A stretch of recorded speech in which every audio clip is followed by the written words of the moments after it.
इसका मतलब ये है कि उनका जो जीवन है वो सुखप्रद ही रहा होगा, उसमें कोई दुःख नहीं आया होगा।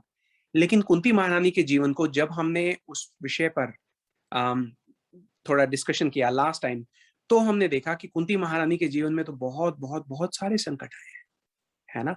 और उनके बहुत सारे संकटों की हमने अम, एक अम, एक किस्म से अपने साथ उसको मिलाने की एक तुलना भी की थी।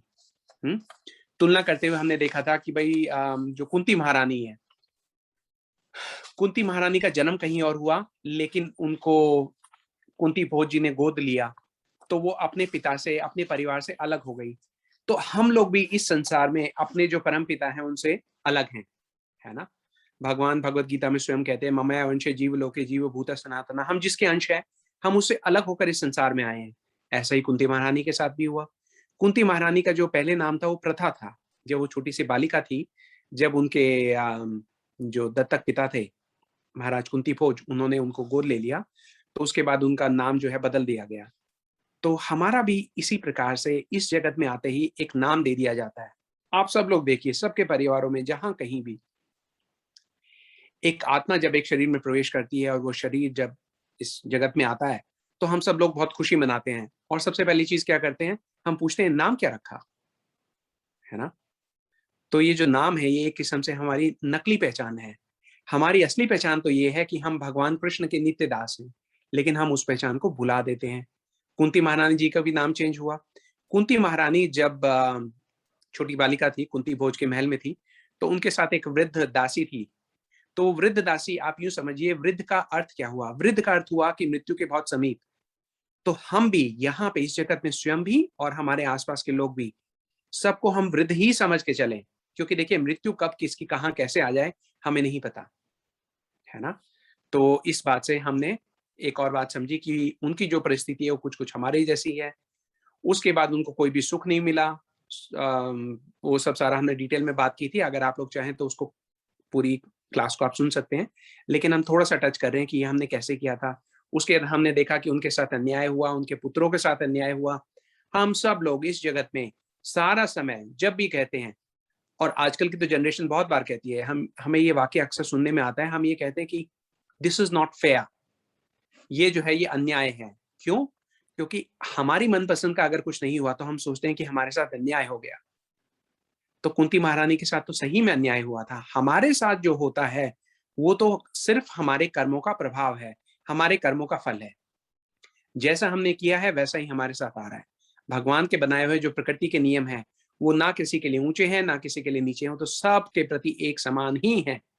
अब उसमें अगर हम दुःख का अनुभव करते हैं तो उसका कारण ये है कि हमने कुछ ऐसे कार्य किए थे, जिसका जो फल है वो दुःख बनकर हमारे जीवन में अब प्रवेश कर गया है। ठीक? तो उसी प्रकार से हमने कुंती महारानी जी की ये सब सारी जो व्यथा थी, वो सुनी। वो सुनते-सुनते हम वहाँ तक आ गए, जहाँ पे जो सुत गोस्वामी हैं, वो नैमिषारण्य में इकट्ठे हुए ऋषियों के साथ ये बता रहे हैं। इसके एक्चुअली जो क्वीन कुंती महारानी की जो प्रेयर्स हैं, वो शुरू होती हैं पहले स्कंद से। तो हम एक बार ये भी समझे कि हम, क्योंकि ये जो क्लास है, 2 क्लास में हम कवर कर रहे हैं। आप ये समझिए कि हम यहाँ से श्रीमद् भागवतम की अपनी यात्रा शुरू कर रहे हैं। श्रीमद् भागवतम की वो यात्रा जिसमें हम उन पहलू पे नज़र डालेंगे जो आपने शायद आज के पहले कहीं सुने ही भी ना हो। काफ़ी लोग ऐसे कहते हैं कि हमने भगवत सप्ताह सुना है, हमने ये कथा सुनी है, लेकिन काफ़ी सारे लोग कुंती महारानी की प्रार्थनाओं से अनभिज्ञ हैं, उनको नहीं पता उसके बारे में। और उसके अर्थ तो ऐसे हैं कि क्या उसको, मेरी हिंदी इतनी अच्छी नहीं है, लेकिन अगर अंग्रेज़ी में बोला जाए तो माइंड ब्लोइंग, इतने तत्व उसमें भरे हुए हैं, एक्चुअली तो हम एक क्लास में उनको एक्सप्लेन कर भी नहीं सकते, है ना? लेकिन हम सिर्फ़ गुरुजी से प्रार्थना कर सकते हैं कि वो हमें अपनी कृपा का पात्र बनाएँ और कुछ ऐसी चर्चा बढ़ाएँ, जिससे हम उन विषयों को थोड़ा-सा समझ पाएँ। क्योंकि अगर उन विषयों को हम थोड़ा-सा भी समझ पाएँगे, तो भी हमारे जीवन में बहुत चेंज आ सकता है। जी, मैं तो ये कहता हूँ कि आप सब लोग देखिए, आज ये मेरा कार्य है, मैंने गुरुजी से अभी प्रार्थना की है, उनकी अहेतुकी कृपा की भिक्षा माँगी है उनसे। जी, उनसे ये कहा है कि कुछ करें ऐसा कि आप यहाँ पे आज इस क्लास में आप बीच में उठ के ना जाएँ।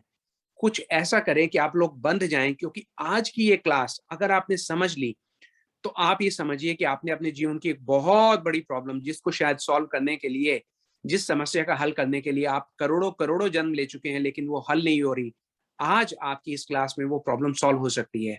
इसलिए जो लोग इस क्लास के साथ जुड़े हैं, मेरी उनसे यही प्रार्थना है कि वो क्लास बीच में छोड़ के ना जाएं। आज देखिए ये क्लास जो है आपको कितना बड़ा परिवर्तन लाके देती है। ठीक है, ये मेरी आपसे याचना है। उसके बाद मैं अपने गुरुजी से प्रार्थना करता हूँ।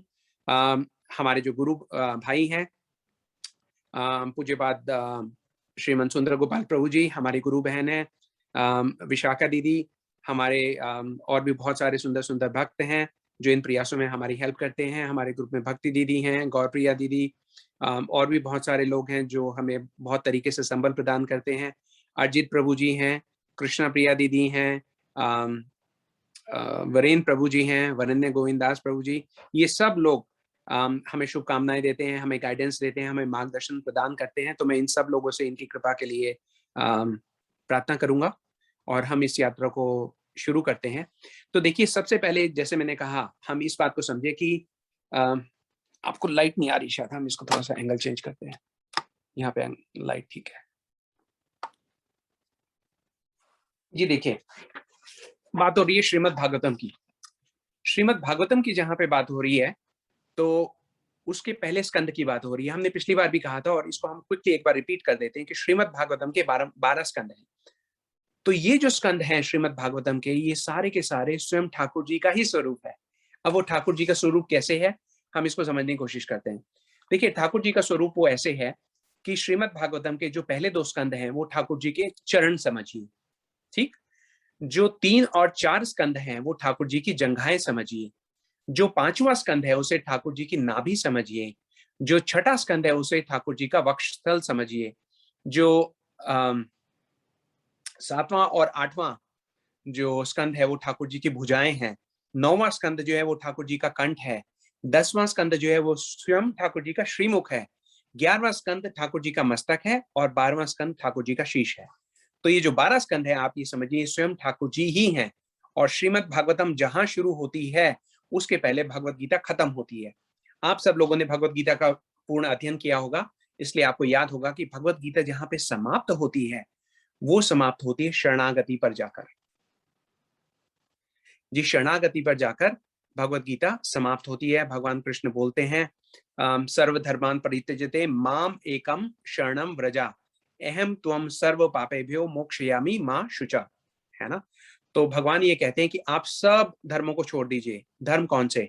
भाई का धर्म, बहन का धर्म, माता का धर्म, पिता का धर्म, इधर उधर के व्यापार के धर्म जो भी हैं, उनको छोड़ के आप केवल एक कृष्ण की शरण में आ जाइए। जब ऐसा होगा तो भगवान कृष्ण ये कहते हैं कि मैं आपके किए हुए सब पापों को क्षमा कर दूंगा, माफ कर दूंगा। मोक्षयामी मां शुचा, आपको कोई भी भय नहीं है।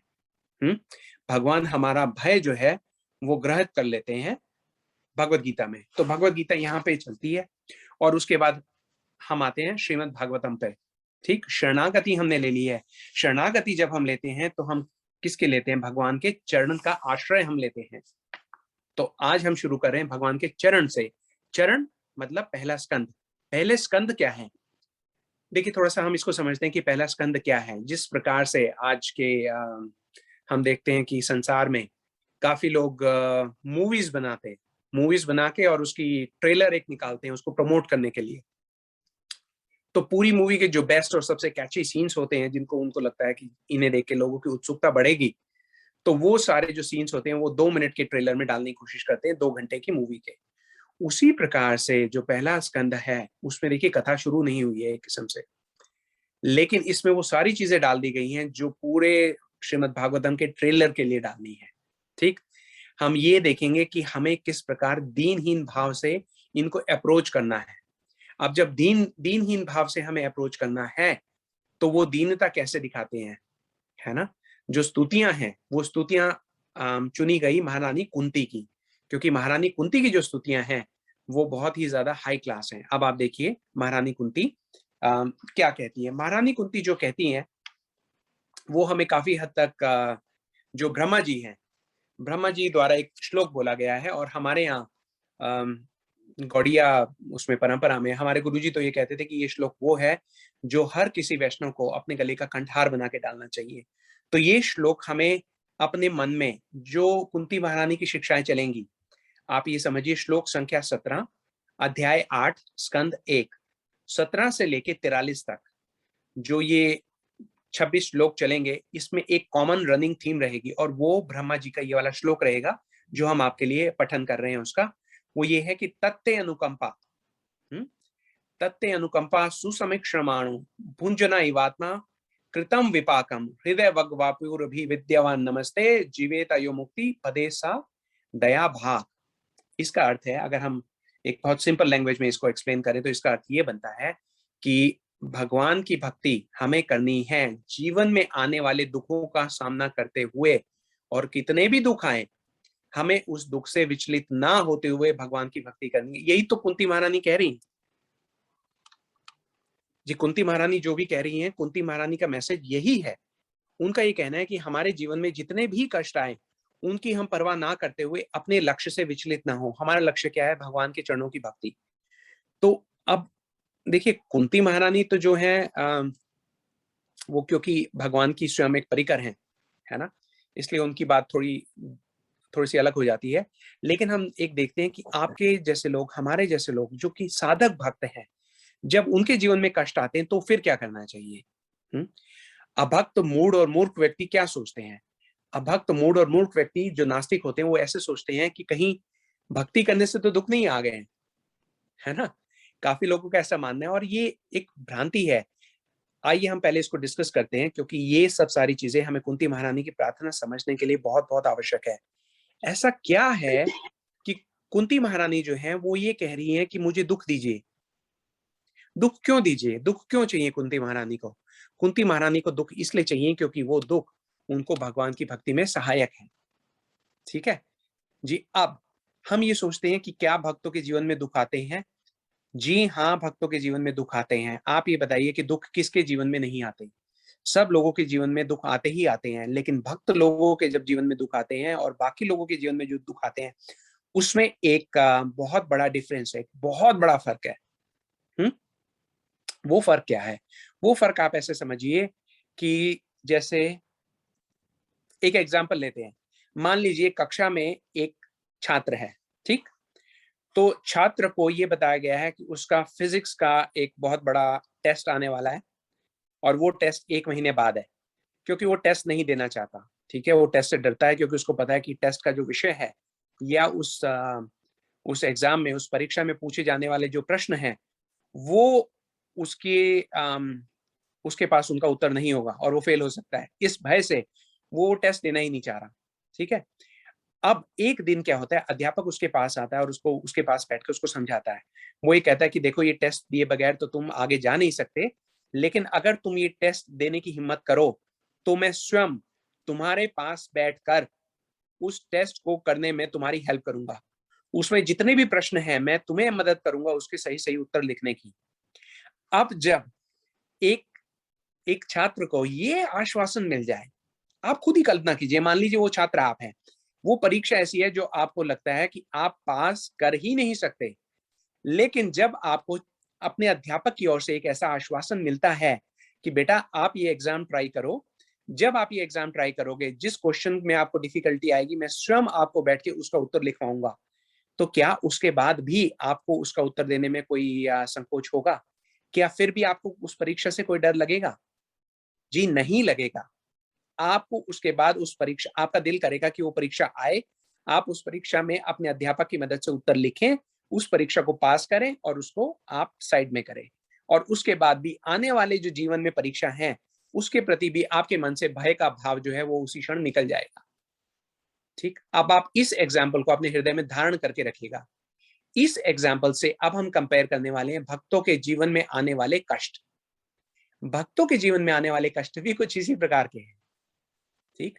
जब भक्तों के जीवन में कष्ट आते हैं तो भगवान स्वयं आकर उनके पास बैठकर, उनका हाथ पकड़कर जीवन में आने वाली चुनौतियों का, जीवन में आने वाली विपदाओं का जो उत्तर है, जो हमारा रिएक्शन है, भगवान खुद उसको फॉर्म करने में हमारी हेल्प करते हैं। एक-एक प्रश्न का जो उत्तर है वो भगवान स्वयं हमारा हाथ पकड़कर हमारी कलम से लिखवाते हैं।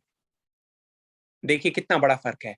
और जो बाकी लोग हैं, जो लोग अभक्त हैं, जैसे हमने बात की, नास्तिक हैं, मूढ़ हैं, मूर्ख हैं, कुछ भी आप उनको कह लीजिए, ये लोग जो हैं उनके पास ये सुविधा नहीं है।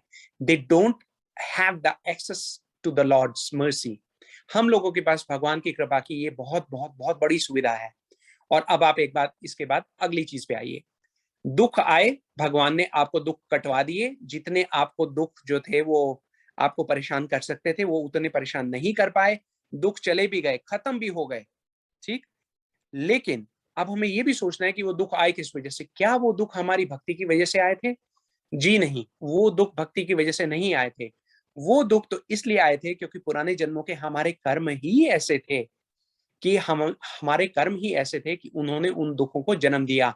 उन दुख को वापस हमारे जीवन में प्रवेश करना पड़ा, ठीक है। तो जो लोग आज के समय में सुखपूर्वक जीवन व्यतीत कर रहे हैं, वो शायद ये सोच रहे हैं कि दुख उनके जीवन में नहीं आएंगे, लेकिन जो दुख है वो तो आएंगे ही। देखिए, ये जो है ये संसार है। संसार आप इमेजिन करें, जैसे इंडिया में मेले लगते हैं, उनमें झूला लगता है। तो झूले में जो हिंडोले लगते हैं, मान लीजिए एक झूले में 20 हिंडोले हैं। तो अगर आप हिंडोले में बैठे हैं, ये ऐसा संसार है कि गोल गोल गोल गोल घूमता हुआ आपको कई बार ऊपर ले जाता है।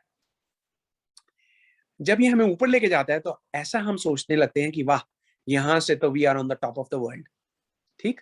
हम बहुत सुखी हैं और ऐसा लगता है कि ये जो परिस्थितियां हैं सदैव हमारे साथ रहेंगी और हमें तो कोई कष्ट आएगा ही नहीं। लेकिन धीरे धीरे धीरे धीरे, क्योंकि ये समय का चक्र है, धीरे धीरे जब वो हिंडोला नीचे आता है तो फिर वो हमें अच्छा नहीं लगता। कई बार हिंडोला जब ऊपर से नीचे आता है तो हमें सबसे ज्यादा डर लगता है, क्योंकि हम अपनी ऊपर वाली पोजीशन जो है वो छोड़ना नहीं चाहते, राइट। लेकिन भगवान की भक्ति जो है वो हमें ये बताती है कि हमें इस हिंडोले में बार बार बैठने की जरूरत ही नहीं है, क्योंकि ये कई बार हमें नीचे लेके जाएगा, कई बार ऊपर लेके जाएगा, ऊपर से फिर नीचे गिराएगा, ठीक। तो भगवान के भक्त ऐसा प्रयास करते हैं कि हमें इस संसार से मुक्ति ही मिल जाए, हमें यहाँ पे करना ही नहीं है। क्यों? इसलिए नहीं कि इसमें दुख है, इसलिए भी कि इसमें भगवान कृष्ण हमारे साथ नहीं है। ये वो हिंडोला है जिसमें हम अकेले बैठे हैं, है ना। कहने को तो हम सोचते हैं कि हमारे साथ हमारे परिवारजन भी हैं, मित्र भी हैं, बहुत बड़ा समूह है, ये सब सारे लोग हैं। लेकिन असल में क्या है कि ये सारे लोग इसी संसार में बैठे हैं, लेकिन अपने अपने अलग अलग हिंडोले में। उनका हिंडोला किस वक्त टूट के गिर जाए उसका भी हमें नहीं पता। तो ये जो साथ है ये बहुत क्षणिक है ना। इसीलिए संसार को कहा गया है दुखालयम अशाश्वतम। एक तो यहाँ पे दुख है, और दूसरे ये जो संसार है ये स्वयं भी बहुत ही टेम्परेरी है।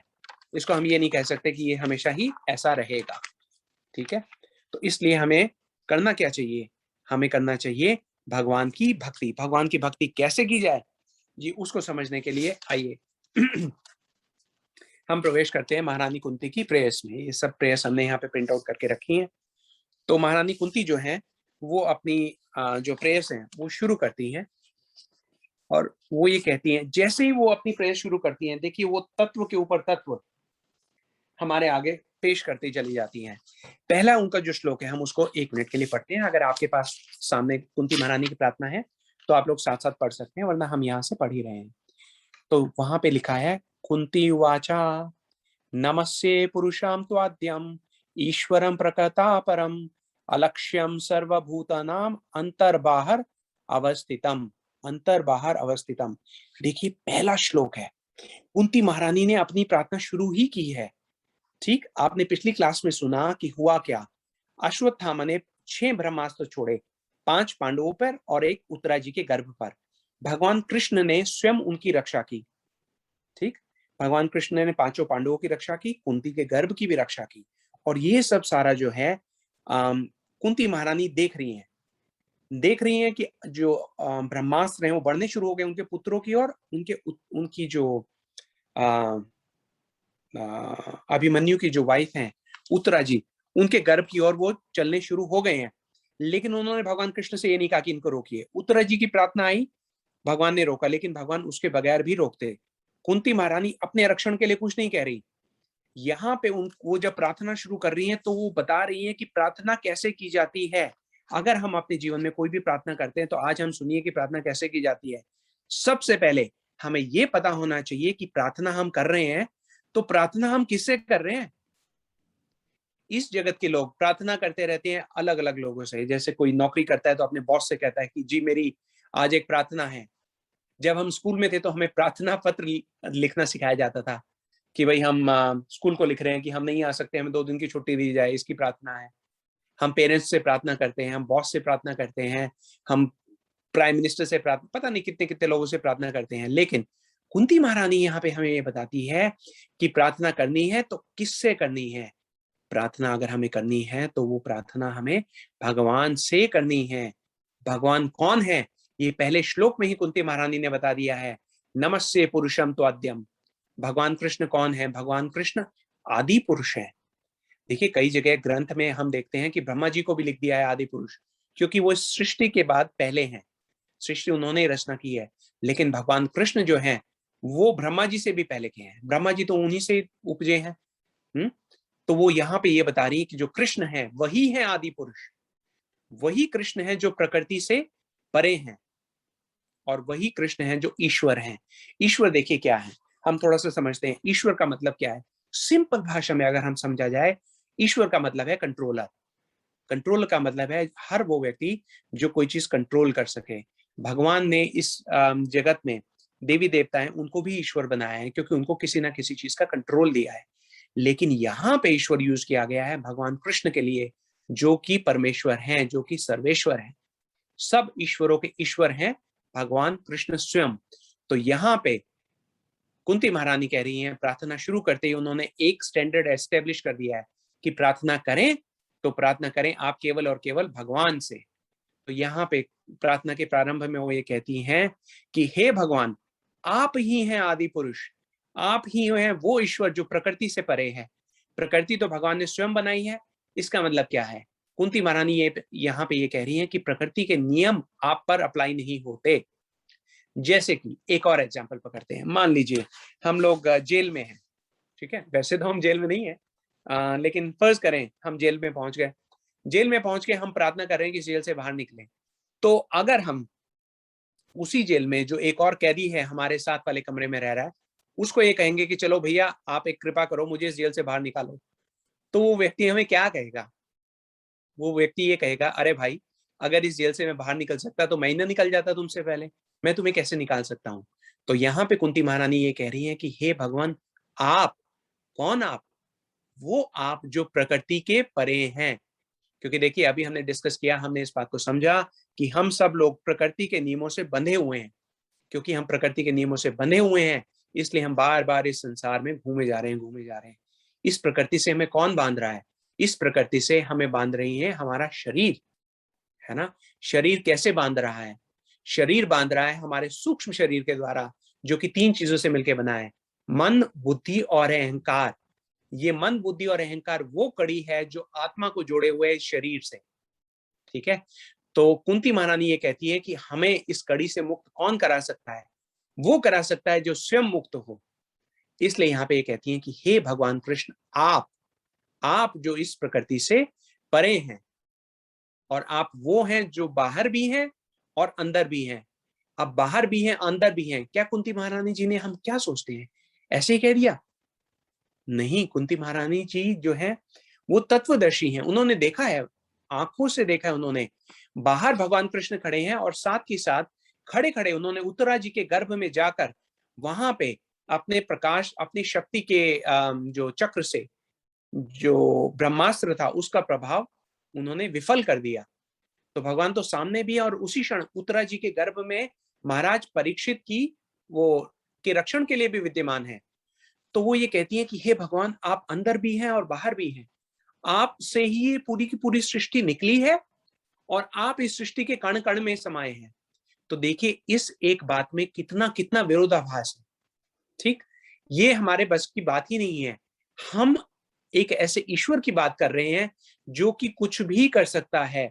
वो संपूर्ण जो हमारी सृष्टि है उसकी रचना भी कर सकता है, रचना करते हुए उस रचना के दायरे से बाहर भी रह सकता है, और उसके बाद उस सृष्टि के कण कण में भी समा सकता है।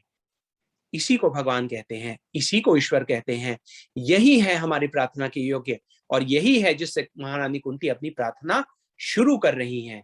तो इसलिए आप ये समझिए कि प्रार्थना शुरू करने से पहले हमें ये देखना है कि हम प्रार्थना करें तो हम प्रार्थना किससे करें। हम प्रार्थना करें श्री भगवान से, है ना, जिसको हमारे यहाँ बोला गया है, कथा उपनिषद में भी आता है, नित्य नित्य नाम चेतना चेतना नाम, ठीक। तो यहाँ पे क्वीन कुंती जो है, महारानी कुंती ये बता रही है कि हे भगवान, आप जो है वो हमारी समझ से परे हैं। इसका मतलब क्या हुआ? ये भी एक तत्व है। आप लोग नोट कर लीजिए अगर आप नोट करना चाहें कि भगवान क्योंकि समझ से परे हैं, इसका मतलब भगवान को समझ से समझा नहीं जा सकता है। प्रार्थना के पहले श्लोक में कुंती महारानी ने देखिए कितने स्टैंडर्ड एस्टेब्लिश कर दिए हैं। उन्होंने एक तत्व जो है वो खींच के हमारे आगे वो पेश कर दिए हैं। उन्होंने ये कहा है कि अगर आपने प्रार्थना करनी है तो प्रार्थना करने से पहले आप ये समझें कि प्रार्थना करने की योग्यता क्या है। What are the qualifications to offer our prayers? Qualification number 1, हमें यह पता होना चाहिए कि भगवान कौन है। प्रार्थना करें तो किससे करें। नंबर 2, हमें यह पता होना चाहिए भगवान के गुण क्या हैं, भगवान क्या कर सकते हैं। और हमें यह भी पता होना चाहिए कि भगवान के इतने गुण हैं कि वो हमारी समझ के परे हैं। इसका मतलब ये है भगवान को अगर हम अपनी समझ से नहीं समझ सकते तो केवल हम भगवान को भगवान की कृपा से ही समझ सकते हैं। इसलिए भगवान की प्रार्थना के लिए जब भी हम अपना कदम आगे बढ़ाएं तो वो हम बिल्कुल दीनहीन भाव के साथ ही आगे बढ़ाएं, तभी हमारी प्रार्थना सफल हो सकती है। ये है प्रार्थना का प्रथम चरण, ये प्रार्थना का प्रथम श्लोक है। ठीक, इसमें हम लोगों ने जो तत्व हैं उनको समझा। देखिए तत्व तो इतने सारे हैं इसमें कि बहुत बहुत बहुत तत्व हैं, लेकिन हम उसको बहुत we are just very fleetingly उनको हम बिल्कुल टच करके निकल रहे हैं क्योंकि हमारे पास डीप में जाने का समय नहीं है। लेकिन उसके साथ ही क्योंकि ये सब सारी चीजें इंपॉर्टेंट है, इसलिए हमने आपको एक बहुत ही साधारण तरीके से, बहुत ही सरल तरीके से उसको बताने की कोशिश की है। अगला जो श्लोक आता है उसमें महारानी कुंती हमें एक और शिक्षा दे रही है। वो ये कह रही है कि अब हम समझे तो कैसे समझे। समझने के लिए भगवान को समझने के लिए कुंती जी कहती है कि किन चीजों पे हमें भरोसा नहीं करना। वो ये कहती है कि हम भगवान को अपनी जो इंद्रियां हैं उसके द्वारा नहीं समझ सकते। अब कैसे नहीं समझ सकते? क्योंकि देखिए हम लोग तो ये कहते हैं कि हम लोग बहुत समझदार हैं। इस दुनिया में कितने सारे लोग हैं जो स्वयं को समझदार समझते हैं। अब हम जरा ये देखें कि भौतिक जगत में हमारी जो समझदारी है उसकी कितनी कितनी लिमिटेशंस है। कैसे लिमिटेशन है? एग्जाम्पल लेते हैं, फर्ज करें जी, देखिए मेरी आंखों पे अभी ये चश्मा लगा हुआ है, ठीक है जी। एक समय था जब मुझे चश्मे की कोई आवश्यकता नहीं थी, मैं बिना चश्मे के भी देख सकता था। लेकिन अब अगर ये चश्मा ना हो तो मुझे ठीक से कोई भी चीज पढ़ने में मुश्किल का सामना करना पड़ता है, ठीक है। तो एक समय था जब हमारी जो देखने की इंद्रिया थी वो तो काफी सक्रिय थी, काफी शक्तिमान थी, लेकिन अब उसकी जो शक्ति है वो धीरे धीरे क्षीण होती जा रही है। अब मान लीजिए आपकी जो दृष्टि है वो क्षीण नहीं है, वो शक्तिमान है, लेकिन वो आपकी जो दृष्टि है वो भी इस दीवार के पीछे क्या है वो नहीं देख सकती। बहुत चीजें देख सकती है हमने माना, लेकिन उसकी भी एक सीमित शक्ति है। इस दीवार के परे क्या हो रहा है ये हमारी दृष्टि नहीं देख सकती। ये कान है, मैं यहां से बोल रहा हूं, आप वहां से सुन रहे हैं, ठीक। लेकिन इसकी भी एक लिमिटेशन है। अगर मान लीजिए यहाँ पे अभी हमारा नेटवर्क जो है वो कमजोर हो जाए तो आप लोग मेरी आवाज नहीं सुन पाएंगे। मेरी आवाज आप लोग सुन पा रहे हैं वो भी नेटवर्क के थ्रू, लेकिन मेरी आवाज हमारे घर के पास में जो पड़ोसी है उस तक नहीं पहुंच रही। क्यों? मैं कितना भी जोर से बोलूं हमारी आवाज की भी एक सीमित दायरा है, उसके बाहर वो नहीं जा सकता। वैसा ही दायरा हमारा सुनने की शक्ति का भी है ना। कुछ बातें हम सुन सकते हैं, कुछ बातें हम नहीं सुन सकते। हर एक की अपनी अलग अलग शक्ति है, हर एक की जो सीमितता है वो अलग अलग है। हमारी सीमा किसी की ज्यादा है, किसी की कम है। जैसे मान लीजिए ऐसा कहा गया है कि कुत्तों के पास जो सुनने की शक्ति होती है वो थोड़ी ज्यादा होती है। अगर कोई बहुत दूर जरा सा भी खटका हो तो वो उसको सुन लेते हैं। उसी प्रकार सूंघने की शक्ति है, कुत्तों की सूंघने की शक्ति ज्यादा होती है, वो किसी भी चीज को दूर से ही सूंघ लेते हैं, हम नहीं सूंघ पाते, हमारी सीमा है ना। फिर सेंस ऑफ टच, मान लीजिए ये हाथ में ठंडे पानी में डालूं और उसके बाद गुनगुने पानी में डालूं तो गुनगुना पानी भी मुझे थोड़ा सा ज्यादा गर्म लगेगा, उतना गर्म लगेगा जितना वो गर्म है नहीं, लेकिन फिर भी लग सकता है। क्यों? क्योंकि उस पानी में हाथ डालने से पहले मैंने बर्फ के ठंडे पानी में हाथ डाला था। उसी प्रकार से अगर मैं गर्म पानी से सीधा बर्फ के ठंडे पानी में हाथ डालूंगा तो मुझे बर्फ का पानी उससे भी ज्यादा ठंडा लगेगा। इसे कहते हैं इल्यूजन, सेंसरी इल्यूजन बोलते हैं ना। जैसे सुनने को बोलते हैं ऑडिटरी इल्यूजन, देखने को बोलते हैं ऑप्टिकल इल्यूजन। तो हमें वहम हो जाते हैं। कई बार हम ड्राइव कर रहे होते हैं सड़क के पार, तो हम खेतों में देखते हैं, मान लीजिए जमीन है उसमें हम देखते हैं तो हमें उसे बोलते हैं मृग तृष्णा। दूर से ऐसा लगता है कि पानी है, पास में जाके देखते हैं तो पानी नहीं है, लेकिन हम सोचते हैं अरे अभी तो पानी था, हमें तो दिख रहा था, हम श्योर हैं कि पानी था, लेकिन अब दिख नहीं रहा, क्या करें? क्योंकि ये हमारे पास जो सीमितता है हमारी, वो हमें बाध्य कर देती है, एक लिमिट के पार हम नहीं जा सकते। और देखिए हमारा जो अहंकार है वो हमें क्या सोचने पे मजबूर कर देता है। हमारा जो मस्तिष्क है वो कैसे कार्य कैसे करता है, वो कार्य ऐसे करता है कि ये जो सारी हमारी सेंसेस है जिनकी हमने बात की, ये किसी चीज को देखते हैं, सुनते हैं, टच करते हैं, बोलते हैं और उससे एक धारणा का निर्माण करते हैं। वो धारणा का निर्माण हमारा मस्तिष्क करता है। So our brain makes a conclusion based upon the subject that our senses have perceived and then reaches a conclusion. एक धारणा को बना लेता है, ठीक है? तो इस धारणा को बनाने के लिए हमने जिन इंद्रियों का प्रयोग किया, अभी अभी हमने सुना कि वो कितनी सीमित है, वो तो बहुत लिमिटेड है। और ऐसे लिमिटेड सेंसेस के ऊपर हम इतना जो है, कई बार हमें बहुत गर्व हो जाता है, घमंड हो जाता है, हम सोचते हैं हम तो बहुत समझदार हैं। लेकिन हम कहाँ समझदार हैं? हम उन इंद्रियों पर निर्भर हैं जो कि इंद्रियां वो उसके लायक ही नहीं है, विश्वास करने योग्य ही नहीं है। तो इसलिए यहाँ पे महारानी कुंती कहती हैं कि देखिए हम आपको अपनी इंद्रियों के द्वारा समझ नहीं सकते हैं। आप तो इस प्रकार आते हैं, आप जब इस संसार में भी आते हैं तो इस प्रकार आते हैं जैसे रंगमंच पर कोई अभिनेता आए वेश बदलकर, है ना? वो कहते हैं नटो नटो नट्यधारो यथा। जिस प्रकार से एक नट मतलब एक एक्टर, एक्टिंग करने वाला किसी स्टेज पे जाके कुछ एक्टिंग करता है और वो एक ऐसा पात्र का किरदार प्ले करता है जो कि वो नहीं है, और आम आदमी जो देखने वाला है वो उसकी असलियत को समझ नहीं पाता। मान लीजिए कोई और दूसरा मेकअप करके, दाढ़ी मूछ लगा के, थोड़ा और बाल बढ़ा के अगर कोई व्यक्ति जाता है तो आम आदमी उसको पहचान नहीं पाएगा। तो कुंती महारानी ये कहती है कि आप जिस प्रकार से आते हैं आपको कौन पहचान पाता है? एक एग्जांपल लेते हैं, मान लीजिए एक जेल है, ठीक है? अब उस जेल में बहुत सारे कैदी हैं। अब बहुत सारे कैदी जो हैं उस जेल की जो फैसिलिटीज हैं उनमें रहते हैं, अपने अपने जो बंदी गृह बनाए हुए हैं उसमें अंदर रहते हैं, उनको खाने को मिलता है, पीने को मिलता है, उनको काम करने को बोला जाता है, ये सब सारी चीजें वहां पे हैं। अब एक दिन प्राइम मिनिस्टर जो है उस कंट्री के प्रधानमंत्री, वो ये कहते हैं मुझे जेल का दौरा करना है, ठीक है? तो वो जेल का दौरा करने के लिए वो जेल में प्रवेश करते हैं। लेकिन एक समझदार व्यक्ति को, जो जेलर है, जो ऑथराइज्ड पर्सन है, उसको पता है कि ये जेल में होते हुए भी ये जेल के कैदी नहीं हैं। ये तो प्राइम मिनिस्टर हैं जिन्होंने पूरी की पूरी जेल बनाई है। कुंती महारानी कहती हैं कि भगवान का इस संसार में जो आगमन है वो ऐसे ही है जिस प्रकार से एक प्रधानमंत्री जो है वो जेल का दौरा करने के लिए जाए, ठीक? तो भगवान जब यहाँ पे आते हैं, कुछ लोगों का ऐसा मत है, ऐसी भ्रांति है कि भगवान जब इसमें कर्म क्षेत्र में प्रवेश करते हैं तो कर्म के बंधन या प्रकृति के नियम जो है वो उन पे लागू होते हैं।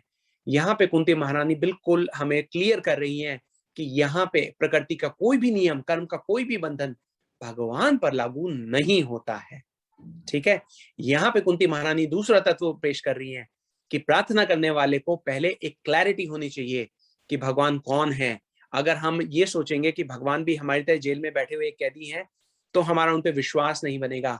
यहाँ पे हमें पता होना चाहिए कि ये जो भगवान है, ये भगवान प्राइम मिनिस्टर हैं और ये चाहे तो ये हमें इस जेल से निकालने का सामर्थ्य रखते हैं, ठीक है? उसके बाद कुंती महारानी ये कहती हैं कि हे भगवान, आप मुझ पर ये जो आपकी भक्ति का ज्ञान है, आपकी जो भक्ति का तत्व है, ये आप मुझ पर कैसे प्रकट करेंगे? क्योंकि इस तत्व को तो बड़े-बड़े लोग नहीं समझ पाए, बड़े-बड़े ज्ञानी, बड़े-बड़े तपस्वी जो हैं, वो इसको नहीं समझ पाए, तो मैं कैसे इसको समझ सकती हूँ क्योंकि मैं तो एक स्त्री हूँ। तो काफ़ी सारे लोग, अब इस ग्रुप में जितनी भी स्त्रियाँ हैं, जितने भी फीमेल मेंबर्स हैं, वो इस बात को थोड़ा ध्यान से सुनें कि इस बात को ऐसा सोचना, इस बात को ऐसा समझना कि स्त्रियाँ जो हैं, वो कम बुद्धिमान या कम ज्ञानवान होती हैं, वो बिल्कुल एक गलत धारणा है। कुंती महारानी यहाँ पे क्यों कह रही हैं कि मैं तो एक स्त्री हूँ, वो तो ऐसा दिखा रही है कि जैसे वो कोई बुद्धिमान नहीं है और इस प्रकार वो भगवान को समझने के लिए, समझने के योग्य नहीं है ना? ऐसा सोचने वाले ऐसा मान सकते हैं। नेक्स्ट टाइम अगर आपको कोई ये कहे कि कुंती महारानी ये कह रही है कि स्त्रियां जो हैं वो भगवान को नहीं समझ सकती, तो आप उनको वो तत्व बताइएगा जो अब हम आपको बताने जा रहे हैं, ठीक है? कुंती महारानी यहाँ पे हमें ये समझा रही है कि भगवान को ज्ञान के थ्रू तो आप वैसे भी नहीं समझ सकते। भगवान को समझने के लिए आपको ज्ञान की आवश्यकता नहीं है। वो हमारा ज्ञान ध्यान खींच रही है उन तत्वों की ओर जो भक्ति के मार्ग पर सही में महत्वपूर्ण है। क्या भक्ति के मार्ग पर चलने के लिए आपका पुरुष होना आवश्यक है? ये देखिए, पुरुष तो होना आवश्यक है ही नहीं, क्योंकि पुरुष तो एक बॉडीली डेजिग्नेशन है, एक शरीर है। आत्मा तो सारी आत्मा जो है वो स्त्रीलिंग है। सब आत्मा को स्त्री ही समझा गया है। पुरुष पूरे संसार में एक केवल एक ही है, और वो है स्वयं कृष्ण। तो जो पुरुष है वो भगवान कृष्ण स्वयं है ना। जो स्त्री है वो स्वयं, जितनी भी आत्माएं हैं वो स्त्री ही हैं। इसका मतलब ये है भगवान की भक्ति करने के लिए पुरुष होना तो केवल आवश्यकता है ही नहीं। तो क्या स्त्रियों को ज्ञान मिलना कठिन है? अगर ऐसा होता तो जो ज्ञान की देवी है वो स्वयं स्त्री कैसे होती? ज्ञान की देवी कौन है? सरस्वती जी, है ना। तो अगर ऐसा ही होता तो ज्ञान के देवता होते, देवी क्यों है? ठीक। तो वो ये समझा रही हैं कि जो अगर लोग ऐसा मानते हैं कि स्त्रियों में ज्ञान कम है, तो उनको ये समझना चाहिए कि भगवान की भक्ति के लिए ज्ञान की आवश्यकता नहीं है। भगवान की भक्ति के लिए दीनहीन भाव की आवश्यकता है। भगवान की भक्ति के लिए कातर भाव से की हुई प्रार्थना की आवश्यकता है। आपकी वही एक बहुत मेजर क्वालिफिकेशन है, जो प्रार्थना शुरू करते ही महारानी कुंती यहाँ पे हमें दर्शा रही हैं। ज्ञान तो देखिए सीमित है, अभी हमने देखा ज्ञान सीमित है, ठीक। तो महारानी कुंती जो है वो ये बता रही है कि ज्ञान हमें जो है वो प्रभु की उपस्थिति के बारे में दर्शन तो दे सकता है, किंतु भक्ति नहीं दे सकता। भक्ति हमें कोई भक्त ही दे सकता है। अब यहाँ पे एक प्रश्न आ सकता है कि अगर ऐसा है तो कर्म योग, ज्ञान योग, ये सब सारे क्या भगवान ने ऐसे ही कहे हैं? चलिए हम इस बात को भी एक उदाहरण के द्वारा समझते हैं, एक एग्जाम्पल के द्वारा समझते हैं।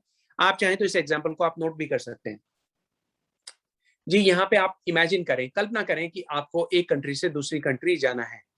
मान लीजिए आपको इंडिया से ऑस्ट्रेलिया आना है, ठीक है। हम बहुत बार आते जाते हैं, इंडिया से ऑस्ट्रेलिया हम आते हैं। तो कर्म आप ये समझिए वो प्लेन है जिसमें आप बैठे हैं, ठीक है। जो आपने टिकट खरीदी है वो ज्ञान है। तो आप प्लेन में बैठ गए, टिकट आपने खरीद ली, बहुत अच्छा है। वो टिकट दिखा के आप यात्रा कर पाएंगे और आप ऑस्ट्रेलिया में पहुंच गए। जब आप अपने गंतव्य पर पहुंच गए हैं, उसके बाद आप प्लेन को छोड़ देते हैं, प्लेन से उतर आते हैं और मुड़ के आप प्लेन को देखते भी नहीं। जो टिकट है वो आप अपने गंतव्य पर, अपनी मंजिल पर पहुंचने के बाद उसको आप फाड़ के कूड़े के उसमें ढेर में डाल देते हैं, क्योंकि अब आपको टिकट की आवश्यकता नहीं है। तो आप ये समझिए कि ज्ञान और कर्म क्या है। ज्ञान और कर्म की आवश्यकता है, लेकिन वहां तक जब तक आपको भक्ति की प्राप्ति नहीं होती। जब आपको भक्ति की प्राप्ति हो गई तो ज्ञान और कर्म जो हैं आप उनको साइड में रख सकते हैं, ठीक। इसी बारे में देखिए रूपा गोस्वामी ने कहा है, हम हर क्लास में इसका इसका डिस्कशन करते हैं, आज भी हमें करना चाहिए। तो रूपा गोस्वामी जो शुद्ध भक्ति है उसकी डेफिनेशन देते हैं। श्रील रूपा गोस्वामी कहते हैं कि अन्याभिलाषिता शून्यम ज्ञान कर्माणि नावृतम अनुकूलस्य कृष्ण अनुशीलनम भक्ति उत्तमा। ज्ञान कर्माणि नावृतम, ज्ञान और कर्म जो है इसकी हमें आवश्यकता नहीं है। क्यों? हमें किस पे ध्यान देना है? हमें ध्यान ये देना है कि हमारे हृदय में भगवान कृष्ण की भक्ति के अलावा कोई भी अभिलाषा हो, कोई भी इच्छा हो, तो वो शून्य हो जाए।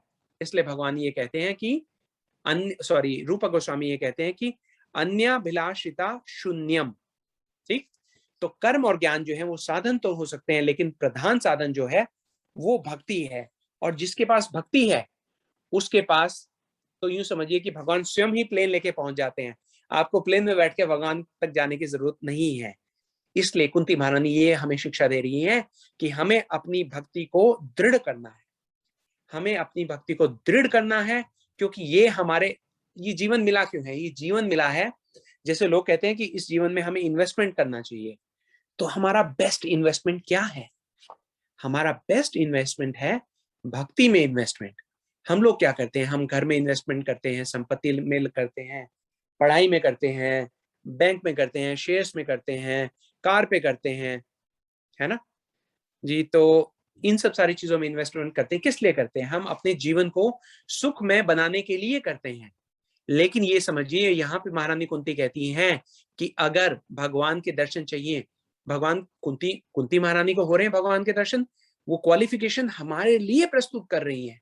वो ये कह रही है कि हम अपने जीवन में जिन चीजों में बिजी हैं, जिन चीजों को हम इंपॉर्टेंस दे रहे हैं, जिन चीजों को इतना महत्वपूर्ण हमने बना के रखा हुआ है, उनको छोड़ें और किस चीज पे ध्यान दें? भक्ति पे ध्यान दें। क्योंकि ये सब सारी चीजें कैसे हैं? ये सब सारी चीजें ऐसी हैं कि चलिए एक और एग्जांपल लेते हैं। अभी हम प्लेन की बात कर रहे थे, हम एक और एग्जांपल लेते हैं। आप लोगों में से जो लोग प्लेन में गए होंगे या मान लीजिए ट्रेन में गए होंगे, आप लोगों ने देखा होगा कि प्लेन या ट्रेन में टॉयलेट्स बने होते हैं, शौचालय। तो वो जो टॉयलेट्स हैं वो बहुत छोटे से बने होते हैं, क्रैम्प्ड स्पेस। ऐसा नहीं है कि बहुत कंफर्टेबल होते हैं। तो ये जो दुनिया है ये भी ऐसे ही है जैसे प्लेन का टॉयलेट। आपको उसकी आवश्यकता हो सकती है, लेकिन आप उसको सजाने के में मत लग जाइए, आप उसको वहां पे बसने की मत सोचिए, है ना? कुंती महारानी ये हमें लेसन दे रही है, वो ये कह रही है कि ये यहाँ पे हमें रहना नहीं है। और हम सब लोग हर वो प्रयास करते हैं, ऐसा जानकर प्रयास करते हैं कि हमें शायद यहीं पे रहना है।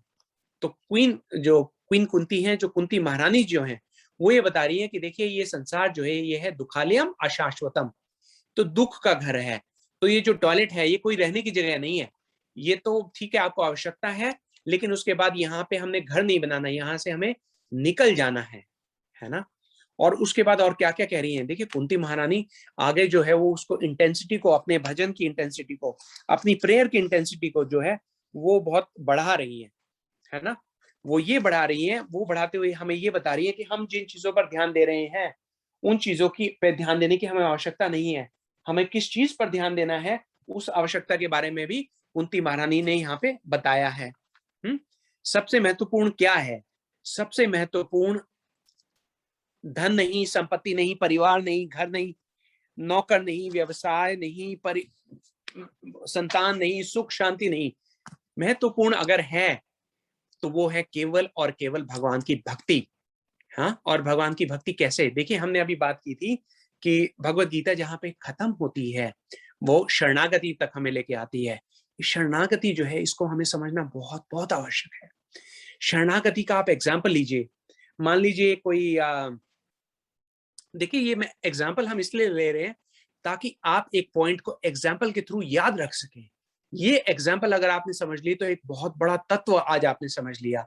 जैसे एक बहुत विशालकाय हाथी अगर नदी के तेज प्रवाह में, नदी में प्रवेश कर जाता है, तो नदी का तेज प्रवाह जो है वो हाथी जैसे विशालकाय जीव को भी बहा के ले जा सकता है। ठीक, अब आप उसकी तुलना कीजिए एक छोटी सी मछली से, बिल्कुल छोटी सी मछली से। जो मछली है, मान लिए एक वो नदी में है, नदी का प्रवाह बहुत तेज है, लेकिन अगर मछली चाहे तो जो वो मछली प्रवाह के विपरीत दिशा में भी उतनी ही तेजी से तैर कर जा सकती है जितनी तेजी से वो धारा के साथ जा सकती है। क्यों? इसका क्या कारण है? ये देखिए हमारा जो गुरु वर्ग है, हमारे यहाँ जो वैष्णव है, वो आके हमें ये बताते हैं कि इसका कारण क्या है। इसका भेद ये है कि मछली ने जल की शरण ले ली है। मछली जो है उसने समझ लिया है कि ये जल ही उसका घर है, वो जल में ही रहना सीख गई है। इसी प्रकार जब हम भगवान की भक्ति की शरण ले लेंगे तो हम भगवान की भक्ति में आने वाले संकटों से, भगवान इस दुनिया के आने वाले संकट से, संकटों के प्रवाह से, संकटों के वेग से जो हमें उठा के लेके जा सकते हैं, उनसे हम अपना तारतम्य बना लेंगे। हम उनका बहुत आसानी से सामना उसी प्रकार कर पाएंगे जिस प्रकार एक छोटी सी मछली जल के तेज प्रवाह का सामना करती है और यूं समझिए बिना किसी एक बहुत सहज भाव से उसका उसमें ऊपर या नीचे आ जा सकती है, उसको किसी बाधा का सामना नहीं करना पड़ता। ठीक, और ये बात तो हम अपने दिमाग से निकाल ही दें कि भक्ति करेंगे तो कष्ट आएगा। देखिए भक्ति, अगर भक्ति का मतलब है भगवान की हमारे जीवन में उपस्थिति, और जहां पे भगवान होते हैं वहां पे तो कोई संकट आ ही नहीं सकता। कोई कुछ भी चीज अशुभ जो है वो वहां पे हो ही नहीं सकती। इसको भी आप एक एग्जाम्पल से समझिए। देखिए बहुत एप्ट एग्जाम्पल है जो अब हम आपको देने वाले हैं, बहुत ही उचित ये उदाहरण है। उदाहरण ये है कि जिस प्रकार सूर्य जो है वो प्रकाश देता है, ठीक, सूर्य प्रकाश देता है, आप मानते हैं। एक चीज है जो सूर्य भी नहीं दे सकता, और वो चीज है सूर्य आपको अंधकार नहीं दे सकता। अंधकार का मतलब है सूर्य की अनुपस्थिति। The absence of the sun means darkness in our lives. उसी प्रकार भगवान जब भक्ति के रूप में हमारे जीवन में उपस्थित होते हैं, इसका मतलब है कि हमारे जीवन में कुछ भी अशुभ नहीं हो सकता। हमने अभी डिस्कस किया कि अगर जिसको लोग इस भौतिक जगत के लोग अशुभ मानते हैं या दुख मानते हैं या संकट मानते हैं, वो तो हमारी परीक्षा है, जिसमें भगवान स्वयं हमारा हाथ पकड़कर उस परीक्षा से हमें पार कराते हैं। जिस प्रकार एक छोटा सा शिशु जो है, मान लीजिए 2 साल का एक बालक है, उसने अभी अभी चलना शुरू किया है, वो हाईवे पे जा रहा है और हाईवे पे हम देखते हैं कि 5 लेन इधर हैं और सड़क के उस पार 5 लेन उधर भी हैं और ट्रैफिक बहुत स्पीड से इधर उधर आ जा रहा है। तो बच्चा अपने आप उसको पार नहीं कर सकता। लेकिन जब उस बच्चे का पिता या माता उस बच्चे का हाथ पकड़ लेते हैं, उसके बाद बच्चे का ध्यान इस तरफ बिल्कुल भी नहीं जाता कि यहां से क्या ट्रैफिक आ रहा है और दूसरी तरफ से क्या ट्रैफिक आ रहा है। उसको पूर्ण विश्वास है, उसको पूर्ण विश्वास है कि उसके माता और पिता जिन्होंने उसका हाथ थाम लिया है, उसको सुरक्षित रूप से उस मार्ग से पार कराने में सक्षम है। तो उसी प्रकार हमें ये ध्यान रखना चाहिए कि जब तक भगवान है, तब तक हमें कोई कष्ट आ नहीं सकता। जो कष्ट आता भी है वो भी भगवान हमारी ही भलाई के लिए उसको कहते हैं। कि अगर ऐसा है जी, इस बात को अब हम दोबारा फिर से समझते हैं कि अभी हमने कहा कि भगवान की उपस्थिति, और कुंती महारानी अभी ये कह के गई है कि भगवान तो सब जगह उपस्थित है। तो फिर भगवान अनुपस्थित कैसे हो सकते हैं? जिन लोगों में जो लोग भगवान को नहीं मानते, जिन लोगों का भगवान के प्रति अविश्वास नहीं है, उनका अविश्वास ही भगवान की अनुपस्थिति का कारण है। उनका अविश्वास ही भगवान की अनुपस्थिति का उपाचक है। मन में अविश्वास होना समझिए भगवान की अनुपस्थिति होना। भगवान होते हुए भी वहां पे नहीं है। जी, हम जानते हैं भगवान हमारे हृदय में परमात्मा स्वरूप में हमेशा रहते हैं, लेकिन वो ये देखते रहते हैं कि ये भक्त क्या मुझे याद करता है या नहीं करता। जब हम भगवान को याद ही नहीं करते, जब भगवान में हमारा विश्वास ही नहीं है, तो फिर भगवान की उपस्थिति हमारे जीवन में नहीं है। और फिर हमारे जीवन में आने वाले सब प्रकार के संकट, सब प्रकार के दुख, सब प्रकार की मुश्किल परीक्षाएं जो हैं, वो हमें अकेले ही पार करनी पड़ेगी। और आप मेरा विश्वास करें कि ये जो माया है, जो भगवान ने बनाई है, इस माया से हम अपने बलबूते पर पार नहीं पा सकते, नहीं पा सकते, नहीं पा सकते। इस पे तो हम पार केवल उसकी कृपा लेके पार पा सकते हैं, जो अजन्मा होकर भी जन्म लेते हैं। जो अजन्मा होकर भी जन्म लेते हैं, जो प्रेम बांटते हैं, प्रेम पाते हैं, तत्व को प्रकट करने के लिए लीला करते हैं। ये लीला ही तो है कि भगवान कृष्ण जो है वो यहाँ पे प्रकट होते हैं। अब देखिए, जो कुंती महारानी है वो 21वें श्लोक में क्या कह रही है? कृष्णाय वासुदेवाय देवकी नंदनाय च नंद गोपा कुमाराय गोविंदाय नमो नमः। देखिए, बहुत बहुत बहुत इंपॉर्टेंट तत्व है, बहुत इंपॉर्टेंट श्लोक है। आप ये समझिए, यहाँ पे भगवान कृष्ण का जो परिचय है वो देने लगी है कुंती महारानी। यहाँ पे ये कहती है कि भक्ति तक चलते चलते वो देखिए 17, 18, 19, 20, 21 में हमें उन्होंने शुद्ध भक्ति के द्वार पर लाके खड़ा कर दिया है। कैसे? आप ये जो तत्व समझ पा रहे हैं, देखिए इसमें हमारे गुरुजी की बहुत बहुत बहुत कृपा है, क्योंकि ये वो तत्व हैं जिनको बहुत सारे लोग अब तक टच भी नहीं कर सकते। ये तो इनकी ऐसी अहेतुकी की कृपा है हमारे गुरु वर्ग की, कि हम इस कृपा का पात्र ना होते हुए भी वो ये सब सारे तत्व हम तक पहुंचा रहे हैं। तो इसके लिए हम उनके बहुत बहुत आभारी हैं। यहाँ पे देखिए, इसका मीनिंग समझिए। कृष्णाय वासुदेवाय देवकी नंदनाय च नंद गोपा कुमाराय गोविंदाय नमो नमः। अब यहाँ पे वो ये कह रही हैं, देखिए इसके मीनिंग अब इसको 2 प्रकार से हम समझते हैं, क्योंकि ये जो एक आम उसका टीका है, पहले हम वो समझेंगे और उसके बाद उसका जो रसिक जो उसका टीका है हम उस पे आएंगे। आम टीका तो ये है कि कृष्ण जो है, यहाँ पे लिखा है वासुदेवाय, तो इसका कॉमन मीनिंग ये हो गया कि वसुदेव के जो पुत्र हैं कृष्ण, उनसे बात कर रहे हैं। अब ये बात आती है कि अभी तो हम बात कर रहे थे कि कृष्ण जो है वो जन्म ही नहीं लेते, वो तो अजन्मे हैं। अजन्मे होते हुए भी अब वो ये कह रही है कि वसुदेव के पुत्र हैं, इसका मतलब उन्होंने जन्म लिया। तो अजन्मे होते हुए भी उन्होंने जन्म कैसे लिया, है ना? तो इस पे थोड़ी सी एक कथा याद आ गई जी, उसको हम समझते हैं कि जब वसुदेव जी के यहाँ कृष्ण प्रकट हुए, जन्म नहीं लिया था उन्होंने, प्रकट हुए थे। जब वो प्रकट हुए तो जरा आप उस सिनेरियो को इमेजिन कीजिए। कृष्ण जो है प्रकट होते हैं कहाँ पे? किसी 5 स्टार होटल उसमें हॉस्पिटल में नहीं प्रकट हो रहे, वो प्रकट हो रहे हैं एक कारागृह में। ठीक, कारागृह में वो जिनके पास प्रकट हो रहे हैं, वो उनके क्या हालात है, वो बेड़ियों में जकड़े हुए हैं, हिल भी नहीं पा रहे। अब आप अपनी अपनी सिचुएशन पे एक नजर डालिए, क्या हम सब लोग भी अपनी अपनी जगह, अपने अपने हालातों में, अपने अपने कारागृह में जकड़े नहीं हुए? हम सब के सब फंसे हुए हैं। ठीक, और इस कारागृह से निकलने का हमारे पास एक ही मार्ग है, एक ही आशा है, वो ये है कि भगवान हमारे जीवन में प्रकट हो। क्योंकि भगवान जब हमारे जीवन में प्रकट होंगे तो क्या होगा, सुनिए क्या होगा। जब भगवान कृष्ण स्वयं वहां पे प्रकट हुए, उन्होंने वसुदेव जी को कहा कि आप मेरे मेरे निर्देशों का आप पालन कीजिए। भगवान इज गिविंग इंस्ट्रक्शंस। जब वसुदेव जी को ने ये सुना कि भगवान कृष्ण ये कह रहे हैं कि आप मुझे गोकुल छोड़ाइए, तो वसुदेव जी सोच रहे हैं कि ये कैसे पॉसिबल है, ये कैसे हो सकता है, मैं तो इस कारागृह से बाहर तक नहीं निकल पा रहा, गोकुल कैसे छोड़ के आऊंगा मैं। लेकिन यहाँ पे एक बहुत बहुत महत्वपूर्ण चीज होती है, something very deep, very important takes place here. What is that? Vasudev महाराज अपने मन में निर्णय करते हैं कि भगवान कृष्ण ने जो कहा है, उनके निर्देशों का पालन करने का वो प्रयास करते हैं। जब वो ये प्रयास करते हैं और पहला अपना कदम उठाते हैं, उनके कदमों में पड़ी हुई जो बेड़ियां थी, जो जंजीरें थी, वो उसी क्षण खुल के साइड में गिर जाती हैं। तो अब महाराज जो वसुदेव जी हैं, वो ये सोचते हैं ये क्या हुआ। अपने हाथों में वो बालक कृष्ण को उठाते हैं, तो उनके हाथों में जो पड़ी हुई बेड़ियां हैं, वो टूट के गिर जाती हैं। वो चलने लगते हैं तो देखते हैं कि जेल के जो द्वार हैं, 11 द्वार हैं, 11 द्वार के ऊपर पहरेदार हैं, शेर रखे हुए हैं, ऊपर पत्थर हैं। ये 11 द्वार क्या हैं? ये हमारी 5 ज्ञानेंद्रियां, 5 कर्मेंद्रियां और हमारा मन। तो ये सब खुलते खुलते खुलते खुलते चले जाते हैं, और जो उनका मार्ग है वो प्रशस्त होता जाता है। यहाँ पे हम लोग याद रखें कि हमारे जीवन में भी जैसे ही हम भगवान के निर्देशों का पालन करने के लिए अपना पहला कदम उठाएंगे, ये सारी जो बेड़ियों जिनसे हम जकड़े हुए हैं कारागृह में, वो सब से हम मुक्त हो जाएंगे। कारागृह के जो द्वार हैं वो खुल जाएंगे और हम भगवान की सेवा के लिए नियुक्त हो जाएंगे। ये बात हमें सोचने की है।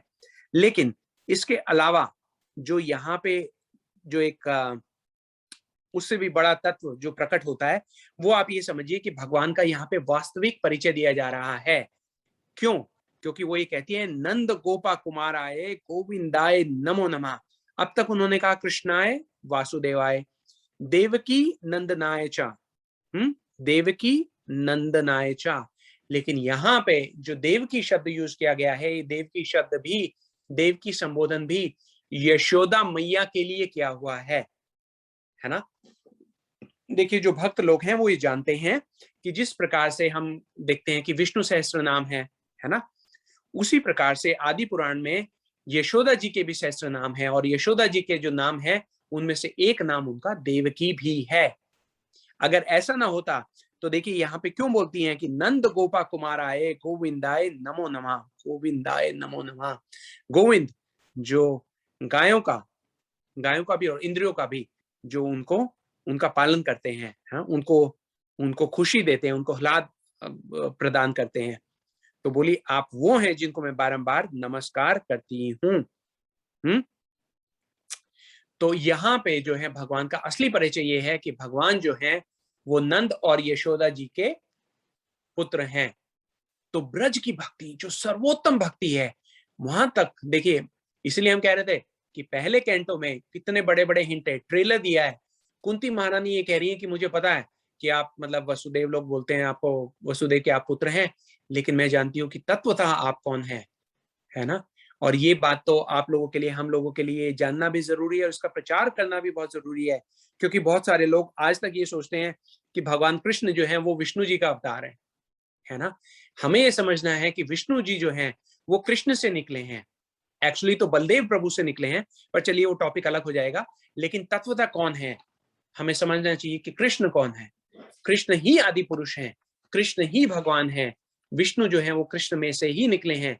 ये तत्व जानना अगर जरूरी ना होता तो कुंती महारानी जो है वो यहाँ पे इस तत्व को हमारे लिए प्रकट नहीं करती। और क्योंकि वो स्वयं भगवान है ना, तो भगवान की जो अर्चन है वो कैसे की जाती है, उसके बाद जो कुंती महारानी है वो हमें आगे और बता रही हैं। वो भगवान के चरणों को कह रही है चरण कमल, उनके जो नाभि है भगवान की उसको कमल की उपाधि दे रही हैं। भगवान के जो नेत्र हैं उनको भी कमल कह के संबोधित कर रही हैं। तो कमल क्यों कह रही हैं, कमल की उपमा क्यों दे रही है महारानी कुंती? महारानी कुंती कमल की उपमा इसलिए दे रही हैं क्योंकि अभी उन्होंने कहा कि आप अजन्मा होकर भी जन्म लेते हैं। जन्म लेकर कहाँ आते हैं? जन्म लेके हम लोगों के बीच में आते हैं। हम लोग क्या हैं? हम लोग वो कीचड़ के समान हैं जिसमें कमल उगता है। तो ये कहते हैं आप आते तो हैं लेकिन आप उस कमल की भांति हैं जो कीचड़ में होते हुए भी कीचड़ से अछुआ है, कीचड़ उसको छू भी नहीं पाता है, आप उससे अछूती रहते हैं, है ना? तो ये मतलब जो कुंती महारानी है वो ये कह रही हैं। और खासकर उनके, वैसे तो कुंती महारानी देखिए जो उनकी नाभि को कह रही हैं कमल, उसका एक और अर्थ भी है। नाभि का जो कमल है, जो कमल के जैसा इंप्रेशन है ठाकुर जी की नाभि में, उसी में से ब्रह्मा जी की उत्पत्ति हुई थी। और ब्रह्मा जी की उत्पत्ति होने के बाद ठाकुर जी के आदेशानुसार ब्रह्मा जी ने इस सृष्टि की रचना की है। तो एक किस्म से ये हमारा स्टार्टिंग पॉइंट भी है, क्योंकि भगवान को समझने से पहले हमारे जैसे लोग इस सृष्टि को देखते हैं और ये सोचते हैं इस सृष्टि का निर्माता कौन है, कौन है जिसने इस सृष्टि बनाई है। तो जब ब्रह्मा जी के थ्रू हमें ये पता लगता है कि ब्रह्मा जी ने बनाई है, लेकिन ब्रह्मा जी ने किसके आदेश में बनाई है, ब्रह्मा जी कहाँ से उत्पन्न हुए हैं, उनकी उत्पत्ति करने वाला कौन है, कुंती महारानी ये वाला तत्व भी हमारे आगे पेश करने के लिए, हमारे आगे प्रस्तुत करने के लिए नाभि की ओर हमारा ध्यान जो है वो खींच रही है ना? जो खींच रही हैं हमारा ध्यान नाभि की ओर, उसके साथ ही उनका जो ध्यान है उसके बाद भगवान के चरणों की ओर जाता है। जब हम ये समझ जाएं कि भगवान से ही हम उत्पन्न हुए हैं, तो हमारा ध्यान भगवान के चरण कमलों की ओर ही जाना चाहिए, क्योंकि विग्रह अर्चन की जो है ये विधि है ना? विग्रह अर्चन क्या है? विग्रह अर्चन वो विधि है जिसके जिसके साथ वो लोग जो भगवान का ध्यान करके भगवान को के दर्शन नहीं कर सकते, वो स्वयं को ट्रेनिंग देते हैं। हमारा प्रशिक्षण हो रहा है जब हम अपने ग्रह में ठाकुर जी को रखते हैं, उनका विग्रह रखते हैं, उनके अर्चन पूजन करते हैं। तो जब भी हम उनकी अर्चन विधि जो है उसमें शुरू में हम उनको उनके चरण से शुरू करते हैं, है ना? जी, जो चरणों से हम शुरू करते हैं, हमारा जो स्थान है वो भगवान के चरण ही है। और भगवान जो है वो जो ये विग्रह रूप लेते हैं, वो हम पे कृपा करके विग्रह रूप लेते हैं। क्वीन महारानी कुंती यहाँ पे बता रही हैं कि ये तो पूरी प्रकृति के परे होते हुए भी एक विग्रह का रूप लेके आप आ जाते हैं, ताकि हम लोग आपका एक रूप के आपके दर्शन कर पाएं। उस रूप की जब हम सेवा करते हैं, उस रूप की जब हम नियम पूर्वक सेवा करते हैं, तो धीरे धीरे हमारी भक्ति में वृद्धि होती है। भक्ति में जब वृद्धि होती है तो हमारे मन का रंजन होता है, जिसको चैतन्य महाप्रभु कहते हैं चेतो दर्पणम मार्जनम। तो हमने पहली पिछली क्लास में भी कहा था कि ये जो कथा है, हमें उसको इस ये जब हम कथा सुने तो हमारा भाव ये होना चाहिए कि ये हमारे जीवन का अब 1 घंटे में 2 घंटे में परिवर्तन होने वाला है।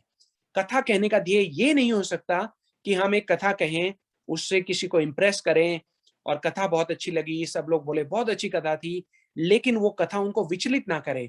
हमारा कथा कहने का जो ध्येय है वो ये है कि जिसको हम कहें वो कथा सुनने के बाद उसके मन में एक छटपटाहट होनी चाहिए, एक एक विचलित हो जाए वो व्यक्ति और वो सोचे कि मैं जीवन में क्या कर रहा हूँ? हमारे पास कितना समय शेष है? और ये सब सारी चीजें जो मैं कथा में सुन रहा हूँ, मैं अपने जीवन में उनको क्यों नहीं ला रहा हूँ? क्यों नहीं ला रहा हूँ? कब लाऊंगा? ये जब ये हमारे हृदय में जब वो एक विरह का भाव प्रकट होता है, तब हम सोचते हैं कि हाँ, हमने कथा सुनी, वरना तो हम पता नहीं कितनी कथा सुन चुके हैं। हमारे हृदय में परिवर्तन क्यों नहीं हो रहा? और अगर वो परिवर्तन हो भी रहा है, तो गति से क्यों नहीं हो रहा? तेज क्यों नहीं हो रहा? जब हम जानते हैं कि जीवन जो है वो पदम पदम विपदम कभी भी समाप्त हो जाएगा और उसके बाद भी हम आराम से बैठे हैं, है ना? कई बार हम देखते हैं, एक दीदी ने बड़ा एक प्रोत्साहन दिया, क्योंकि क्लासेस कई बार जब मैं देता हूँ तो 2-2 घंटे की क्लास हो जाती है, तो मैं उनसे माफ़ी माँग रहा था। उन्होंने कहा कि नहीं, आप बोलिए, क्योंकि समय की क्या सीमा है? इस कथा ये जो कथाएँ हैं, ये इनमें वो क्षमता है, क्योंकि हमारे गुरुजी की वाणी है। ये सद्गुरु जो हैं, ये जो भागवत हैं, ये आते हैं, हमें वो वाणी हमारे पास छोड़ के जाते हैं, ताकि हम एक तोते की तरह उसको रिपीट करें। और जब हम उसको रिपीट करें, जब हम उसको बार-बार उसका कथन करें, उसका कीर्तन करें, उसको श्रवण करें, तो इनमें वो पावर है, इसमें वो क्षमता है कि हमें इस जो जो बंधन है, उस बंधन को तोड़ के हमें खींच के यहाँ से लेके जा सकती है। इसलिए हमें समय के उसमें बंधन में पड़ के ऐसा नहीं सोचना चाहिए 1 घंटा हो गया अब मैं जाऊं, 1.5 घंटा हो गया अब मैं जाऊं, कितनी देर और कथा चलेगी। हमें ये सोचना चाहिए कि कथा खत्म क्यों हुई, है ना। और अगर कथा खत्म भी हो जाती है तो हम उसको बार बार श्रवण करें, बार बार श्रवण करें। कुंती महारानी ने ये कथाएं हमारे लिए की हैं, स्वयं तो वो परिकर हैं भगवान की, है ना, एक रोल वो भी प्ले कर रही हैं। और वो जो रोल प्ले कर रही हैं उसमें वो हमें ये दिखा रही हैं कि प्रार्थना करें तो फिर हम कैसे करें। तो प्रार्थना हम शुरू करें भगवान कृष्ण के चरणों से, है ना। उसके बाद भगवान से वो देवकी ये कहती हैं, सॉरी, भगवान से महारानी कुंती ये कहती है, उनको याद दिलाती हैं कि देखिए आप जो हैं, आपने अपनी माता जो देवकी थी, अब वो देवकी माता की बात कर रही है मथुरा में, बोले वो जो देवकी जी थी जो कैद में थी, उनको आपने कैद से छुड़ाया। उनको जो अत्याचारी कंस था उसके अत्याचारों से आपने मुक्ति दिलाई, कंस का वध किया। और आपने मेरी और मेरे पुत्रों की इतने सारे जो संकट थे उनसे रक्षण किया। अब आप यहाँ पे एक और बात समझिए। देखिए देवकी जी जो है यहाँ पे कह रहे हैं कि उनकी माता है, लेकिन देवकी जी की जो रक्षा है वो भगवान ने एक बार की। कुंती महारानी की और कुंती महारानी के पुत्रों की रक्षा भगवान ने बारंबार की, बार बार बार बार की। क्यों ऐसा किया? कुंती महारानी यहाँ पे हमारे लिए कितने तत्व पेश कर रही हैं, देखिए। एक मिनट दीजिए, हम इसको थोड़ा सा स्टैंड को एडजस्ट करते हैं।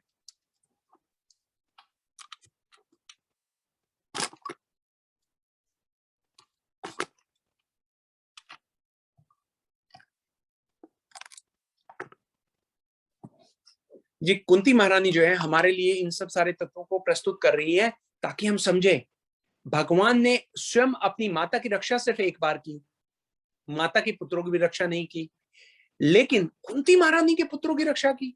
कैसे समझे हम? How do we understand that? You tell me. ये उसका कारण क्या है? कुंती महारानी देखिए कितना बड़ा तत्व जो है वो प्रकट कर रही है हमारे आगे। उसका कारण ये है क्योंकि देवकी महारानी जो रानी देवकी थी, देवकी माता जो थी, वो काफी हद तक वो अपने जो उनके पति हैं वसुदेव महाराज उन पर भी निर्भर थी। लेकिन कुंती महारानी जो है वो केवल और केवल भगवान कृष्ण पर ही निर्भर थी, उनके अलावा उनको किसी का संरक्षण प्राप्त नहीं था। तो भगवान ये बता रहे हैं कि अगर आप केवल और केवल मेरी ही शरण लेंगे, केवल और केवल भगवान कृष्ण पर हमारी निर्भरता होनी चाहिए, अनन्य रूप से हम भगवान कृष्ण के ही उस पे आश्रित रहेंगे, अगर उनकी कृपा पे, तो ही भगवान अपनी कृपा हम पे करेंगे, है ना। जी, जैसा हमने कहा कि शरण की बात अभी हुई, अभी हमने एग्जाम्पल समझा था, उस एग्जाम्पल को आप अपने जो माइंड है उसमें फिर से रिप्ले कर लीजिए। मछली का, मछली जिस प्रकार तेज धारा से प्रवाहित होती हुई जो उनकी धार है नदी की, उसमें भी आसानी से इधर उधर ऊपर नीचे सब जगह तैर सकती हैं। क्यों? क्योंकि उन्होंने शरण ले ली है, उनको मुक्ति मिल गई है ना। तो उसी प्रकार से हम ये समझे कि महारानी कुंती ने यहाँ पे जो कहा है, उन्होंने ये कहा है कि हमारे जो महारानी कुंती के गत जीवन में जितने भी कष्ट आए, और कष्ट तो देखिए हमने पिछली क्लास में सुने थे कितने आए, एक नहीं बहुत आए, इतने आए कि गिनती भी नहीं हो सकती। लेकिन महारानी कुंती क्या कहती है? महारानी कुंती जब पीछे मुड़ के ऐसा देखती हैं कि मेरे जीवन में क्या क्या कष्ट आए, है ना, तो वो उन कष्टों को कष्ट मानती ही नहीं है। वो ये कहती नहीं कि ये कष्ट थे, वो कष्ट तो उनके लिए, यहाँ पे कुंती महारानी की प्रार्थना से हमें ये पता लगता है कि वो तो एक एक सुखद एक सुखद स्मृति है ना। क्यों? क्योंकि वो परिस्थितियां भगवान की कृपा का एक कारण बनी। तो हर वो परिस्थिति जो भगवान की कृपा का कारण बन सकती है, वो हमारे लिए एक सुखद स्मृति है। आज की कक्षा का जो मेन टेक अवे पॉइंट है, जिसके लिए मैंने कक्षा के शुरू में भी कहा था, क्लास जब शुरू भी हो रही थी, आप एक इस तत्व को याद रखिएगा। आज से आप लोग अपना जीवन बदल दीजिए। जीवन में आने वाले कष्टों को देखने का आपका जो दृष्टिकोण है बिल्कुल बदल जाना चाहिए। अपना नजरिया चेंज कर दीजिए, क्योंकि याद रखिए अब आपके जीवन में जो भी कोई कष्ट आएगा, आप याद रखिएगा कि वो परिस्थितियां ऐसी हैं जिसे हमें भगवान की कृपा का एक कारण बना लेना है। जितने भी हमारे पास कष्ट आए वो वैसा ही होना चाहिए। देखिए भीम जी को विष दिया गया, उनकी संतानों पर आक्रमण हुआ, राजनीतिक रूप से कितना अन्याय हुआ उनके साथ, बच्चे बड़े पले बड़े हुए तो एक बहुत दुर्भावना के वातावरण में। द्रौपदी जी का चीरहरण हुआ, लाक्षागृह में उनको जलाकर मार देने की षड्यंत्र रचा गया। महाभारत का युद्ध हुआ, कितने लोग मारे गए, 64 करोड़ लोग जिस युद्ध में शामिल हुए हों और उसमें से केवल 8 लोग बचे हों, तो आप उस युद्ध की भीषणता का अंदाजा लगा सकते हैं, कितना कितना भीषण रहा होगा। ये सब सारा कुंती महारानी जी के सामने रहा, लेकिन कुंती महारानी ये कहती हैं कि इस सब में saving grace has always been, कि भगवान के हमें दर्शन करने को मिले। हमें समझना है, हम क्या समझते हैं। हम देखिए, महारानी कुंती के पुत्र भीम को विष दिया गया था, पिछली बार भी हमने डिस्कस किया है ना। विष कैसे दिया गया था, उन्होंने विष लिया ही क्यों?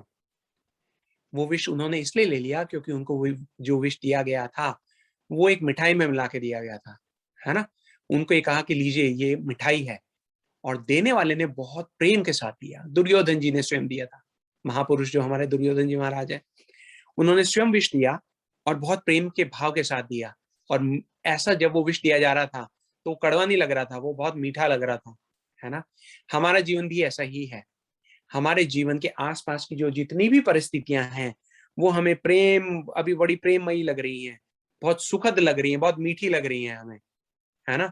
लेकिन है वो विष के समान ही, बहुत प्रेम से हमें ये विष दिया जा रहा है और हम इस विष का बहुत प्रेम के साथ पालन कर रहे हैं, पान कर रहे हैं इस विष का। क्यों? क्योंकि हमें विषयों से प्रेम है, विषयों से प्रेम हमारे विषपान का कारण है। ठीक है, कुंती महारानी हमें ये सिखा रही है, भीम का जो पास टाइम हुआ, भीम की जो लीला हुई, उसमें भीम के विष को उतारने के लिए विष ही दिया गया। उसी प्रकार हमें अपने जीवन में जो हमें बहुत प्रिय विषय हैं, उन विषयों को विष देना है ना। कुछ भी करना है हमें, भगवान की कृपा को अपने तक लाने के लिए हमें जो भी करना है वो भी करते रहें। देखिए महारानी कुंती क्या कह रही है, महारानी कुंती स्वयं भगवान के सामने ये कह रही है। और देखिए ये भाव बहुत बड़ा है, क्योंकि भगवान जो है वो एक कल्पतरु के समान है। कल्पतरु के समान क्या है, भगवान से तो कल्पतरु निकले हैं, तो उनकी उपस्थिति में की जाने वाली कोई भी बात उनको पता है कि सत्य हो सकती है। लेकिन इस बात को जानते हुए भी कुंती महारानी ये कह रही है कि आप मुझे प्रलय दीजिए, प्रलय भेज दीजिए। All those calamities should happen again and again, they should come to me again and again. तो महारानी कुंती की जो प्रेयर्स हैं बहुत बहुत जी आम आदमी को तो डरा देने वाली प्रेयर्स हैं। लोग क्या करते हैं, मंदिर जाते हैं, उनको बोलते हैं कि हे भगवान, ओम जय जगदीश हरे, हम सबके संकट क्षण में दूर करे। ऐसी ऐसी प्रेयर करते हैं हम। हमने भगवान को भोग की वस्तु बना दिया है, कि भगवान वो है जो हमारे लिए कार्य करें। भगवान को हमने एक सर्वेंट बना दिया, एक नौकर की तरह है, कि हे भगवान मेरा ये काम कर दो, हे भगवान मेरा ये काम कर दो। कुंती महारानी क्या कह रही हैं, कुंती महारानी कह रही है, हे भगवान आप हमारे जीवन में उपस्थित रहिए, कार्य कोई नहीं करिए। सिर्फ जैसे देखिए, एक और एग्जांपल लेते हैं। मैं क्लास में एग्जांपल इसलिए लेना चाह रहा हूं क्योंकि मुझे पता है कि कोई भी चीज जो है वो हम इजीली एग्जांपल की उस पे तौर पे बहुत जल्दी हम उसको याद भी रखेंगे, उसको समझेंगे भी, है ना। एग्जांपल ये समझिए कि एक टीचर है, एक टीचर है जो कि अपने स्टूडेंट को ये कहता है कि बेटा इस बार तेरे एग्जाम में अगर 70% मार्क्स नहीं आए, अगर इस बार एग्जाम में तेरे 70% मार्क्स नहीं आए तो मैं तेरी टांगे तोड़ दूंगा। ठीक है, तो टीचर ने कहा कि अगर एग्जाम में तेरे मार्क्स 70% नहीं आए तो मैं तेरी टांगे तोड़ दूंगा। लेकिन क्या इसका मतलब यही है कि वो उसकी टांगे तोड़ देगा? नहीं, यहाँ पे अर्थ ये है कि whatever it takes, चाहे जो हो जाए, आपको 70% मार्क्स लाने के लिए इतना प्रयास करना ही करना है। You have to put your best foot forward। ठीक है, इस बात का मतलब ये नहीं है कि उनकी टांगे तोड़ देंगे। कुंती महारानी यहाँ पे ये कह रही है, आप चाहे तो मुझे प्रलय दीजिए, चाहे तो मुझे विपदाएं दीजिए, चाहे तो आप मुझे वो सब दीजिए जिससे मेरे ऊपर संकट जो है उसकी बिल्कुल चरम सीमा तक आ जाए, लेकिन आप मुझे अपने दर्शन दीजिए, है ना। तो हम भी भगवान को यही कहना चाहिए कि हे भगवान, चाहे जो हो आप अपने दर्शन जरूर दीजिए। जैसे कि एक और एग्जाम्पल है, जो प्रेमी है वो अपनी प्रेमिका को कई बार कहता है कि मैं तुम्हारे लिए चांद तारे तोड़ के ले आऊंगा।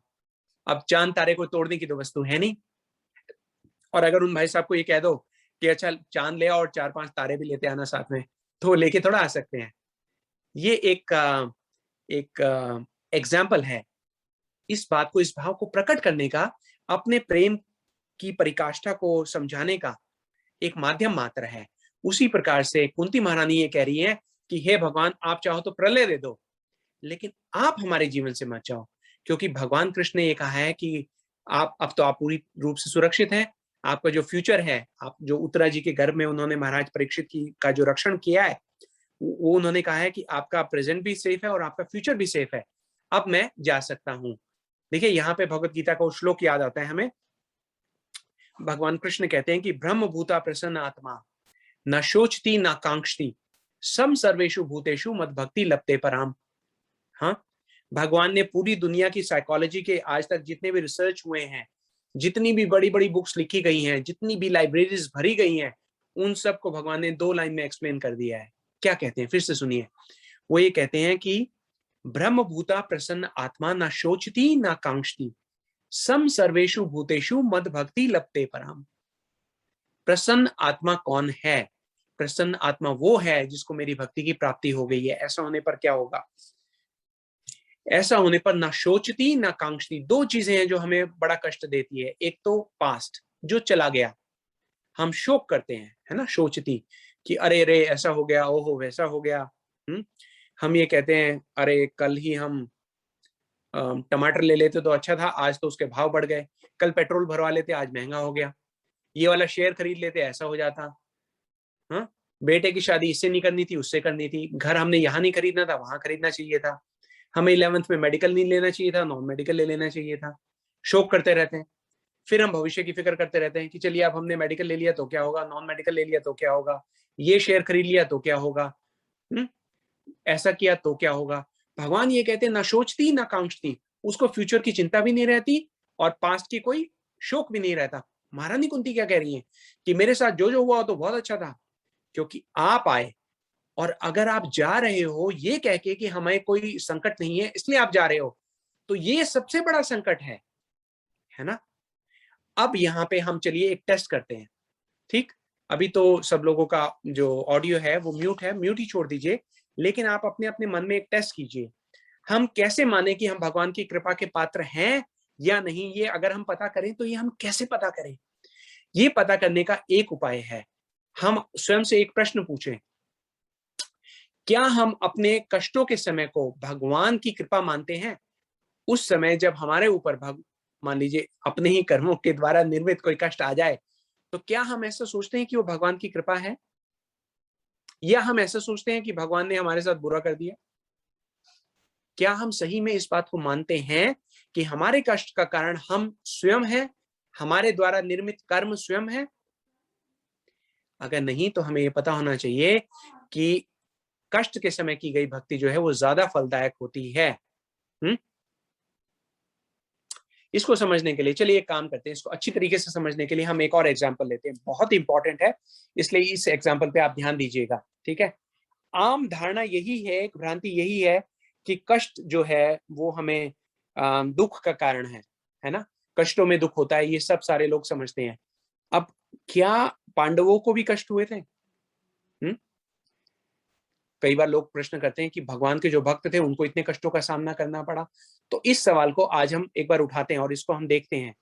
देखिए, हम जिसको हम मान लीजिए हम खुद कहते हैं, तो 3 चीजों की बात करते हैं। एक तो ये शरीर जो स्थूल शरीर है, हमने पहली या दूसरी क्लास में ये सुना था, ये समझा था, इसका अध्ययन किया था और इसका पठन किया था। हम ये समझे कि हम ये शरीर नहीं है, ठीक है। फिर भी ये जो भौतिक शरीर है हमारा, ये स्थूल शरीर, ये एक शरीर हो गया। इसके अंदर एक सूक्ष्म शरीर, वो भी एक शरीर हो गया, और फिर हमारी आत्मा। ठीक, तो कष्ट किसको हुआ? क्या इस शरीर को कष्ट हुआ? आत्मा तो सच्चिदानंद स्वरूप है, तो कष्ट होता है तो किसको होता है? हम ये सोचते हैं ना कि शरीर को कष्ट हुआ है। अब आप ये समझिए कि शरीर का जो कष्ट है उसको कष्ट कैसे मान सकते हैं, क्योंकि शरीर तो स्वयं जो है वो तो भौतिक वस्तुओं से मिलकर बना है, भूमि, जल, वायु, अग्नि, आकाश। तो ये सब के सब तो कष्ट का कारण नहीं हो सकते। अगर शरीर का जो कष्ट है वो इतना बड़ा है, तो आप ये बताइए कि जब आपको सरदर्द होता है और आप सरदर्द की गोली लेते हैं, तो दर्द क्यों कम हो जाता है? दर्द तो फिर भी है, लेकिन वो जो दवाई है वो हमारा जो एक ब्रेन तक सिग्नल जाता है, ब्रेन तक एक संदेश जाता है कि आपको सर में दर्द है, उस संदेश को वो पहुंचने नहीं देता और हम ये सोचने लगते हैं कि दर्द ठीक हो गया। That is what we call painkillers. Painkillers यही तो है कि ब्रेन तक जो न्यूज जा रही है दर्द की, उसको हम वहां से हटा देते हैं और हम सोचते हैं कि दर्द नहीं हो रहा। मान लीजिए सर्जरी करनी है अगर किसी डॉक्टर को, किसी सर्जन को, तो सर्जरी करके तो वो देखते हैं कि ओपन हार्ट सर्जरी है, हार्ट को काटते हैं, अंदर ऑपरेशन करते हैं, वापस दे स्टिच इट अप और कहते हैं कि भाई आपकी सर्जरी हो गई और कोई कष्ट नहीं हुआ, आदमी तो वहां पे लेटा हुआ है।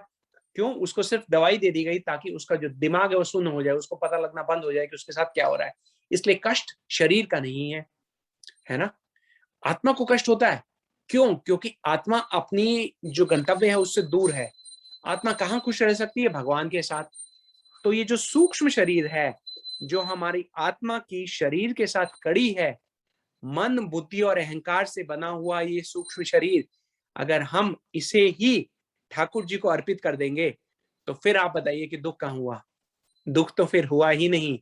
इस बात को अगर आप अच्छी तरीके से समझ जाएंगे, तो आप अपने जीवन में आने वाले कष्टों को बहुत ही आसानी से समझ भी सकते हैं, उसे हैंडल भी कर सकते हैं और उस दौरान आप ये भी समझ जाएंगे कि ये मेरे लिए एक अवसर आया है भगवान की भक्ति करने का, भगवान की भक्ति उस तरीके से करने का जिसमें हम इसका जो फल है वो मुझे और भी ज्यादा मिलने वाला है।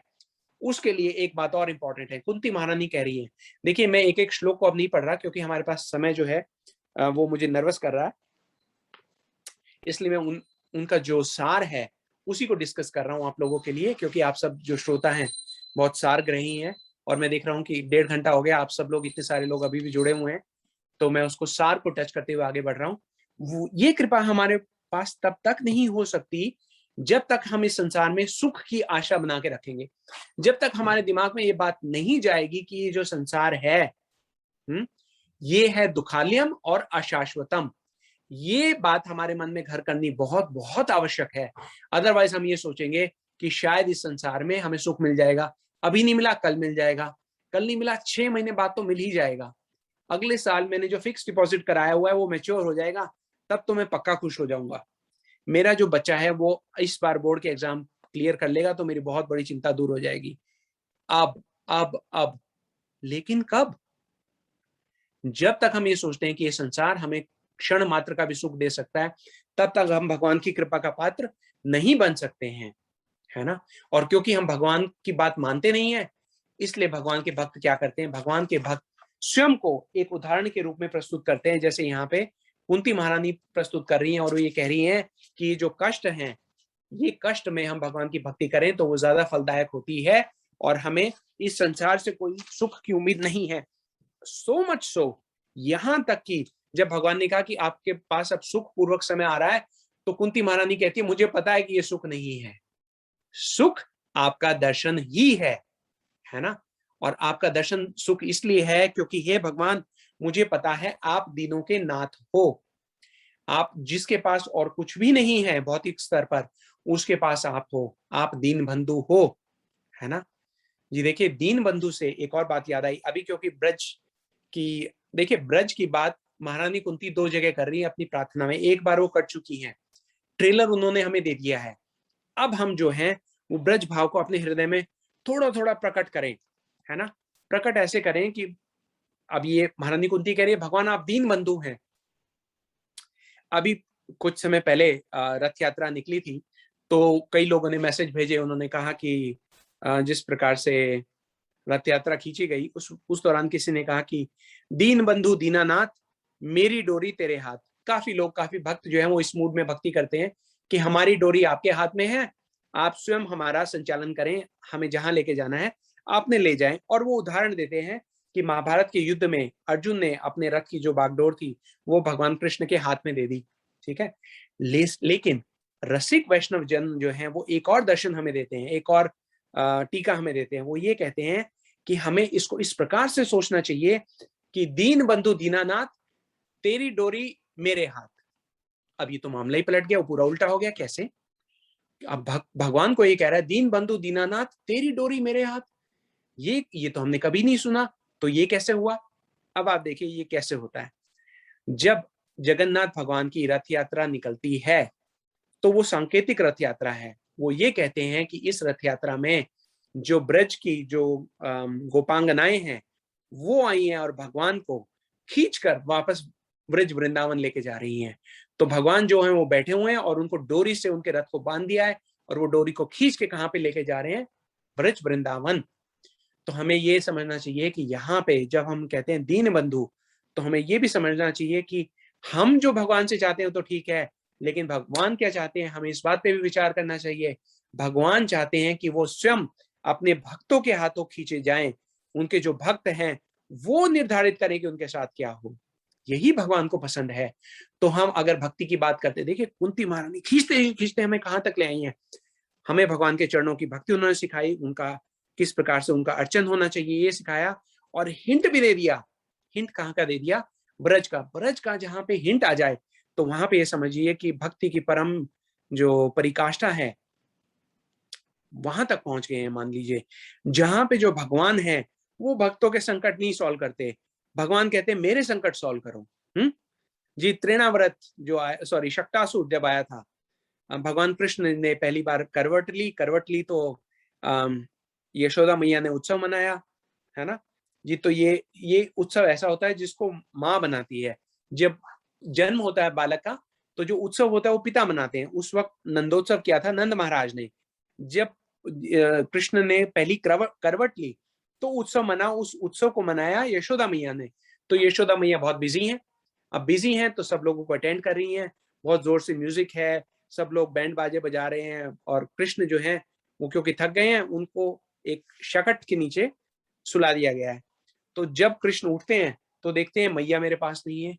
तो अब आप देखिए, अब तक हमने सुना कि भक्त जो है भगवान के विरह में क्या फील करता है।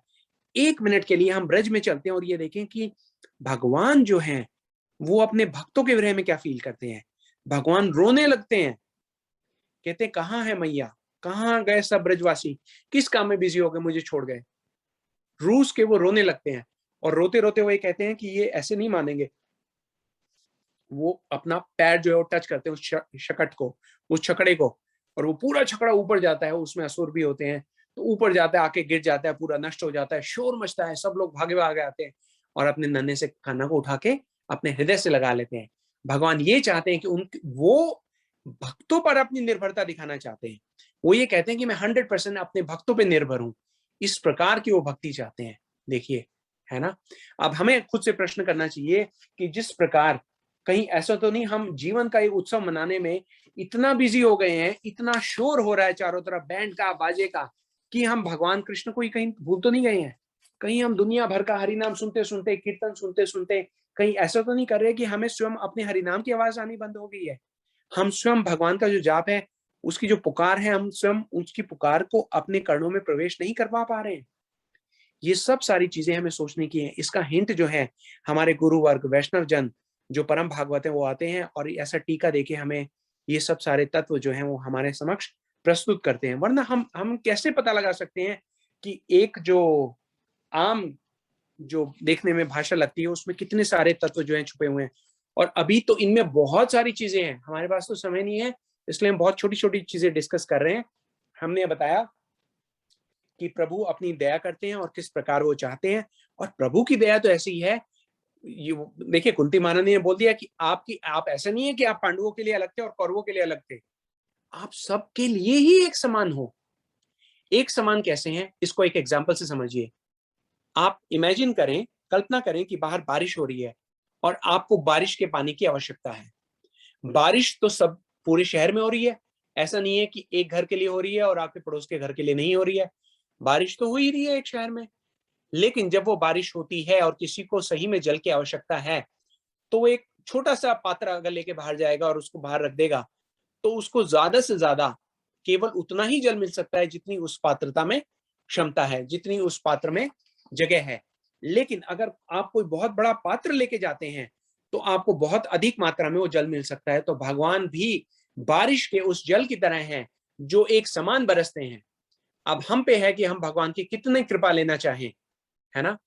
अगर हम ये कहेंगे कि हम इस दुनिया के, इस भौतिक संसार के अपने कर्मों की अग्नि से इतने ज्यादा तापित हैं इतने ज्यादा हम झुलस चुके हैं कि हम खुद को उस भगवान की कृपा की बारिश में पूरा सराबोर कर देना चाहें, पूरा डुबा देना चाहें, बहुत बड़ा पात्र लेके जाएं और खुद उसमें डुबकी मार के बैठ जाएं, तो हमें भगवान की कृपा का ज्यादा से ज्यादा पात्र बनने का अवसर मिलेगा, है ना। भगवान की कृपा सबके लिए समान है। कुंती महारानी ये कह रही है कि जिस प्रकार एक सूर्य जब निकलता है तो उसका जो प्रकाश है वो सबके लिए सेम है। अगर आप पेड़ के नीचे बैठे हैं या घर के अंदर जाके बैठ गए हैं और आप ये कह रहे हैं कि ओ आज तो सूर्य निकला ही नहीं, है ना, तो आप, ये आपकी गलती है, सूर्य की गलती नहीं है। भगवान की जो लीलाएं हैं वो अपरंपार है, उसको कोई समझ नहीं सकता।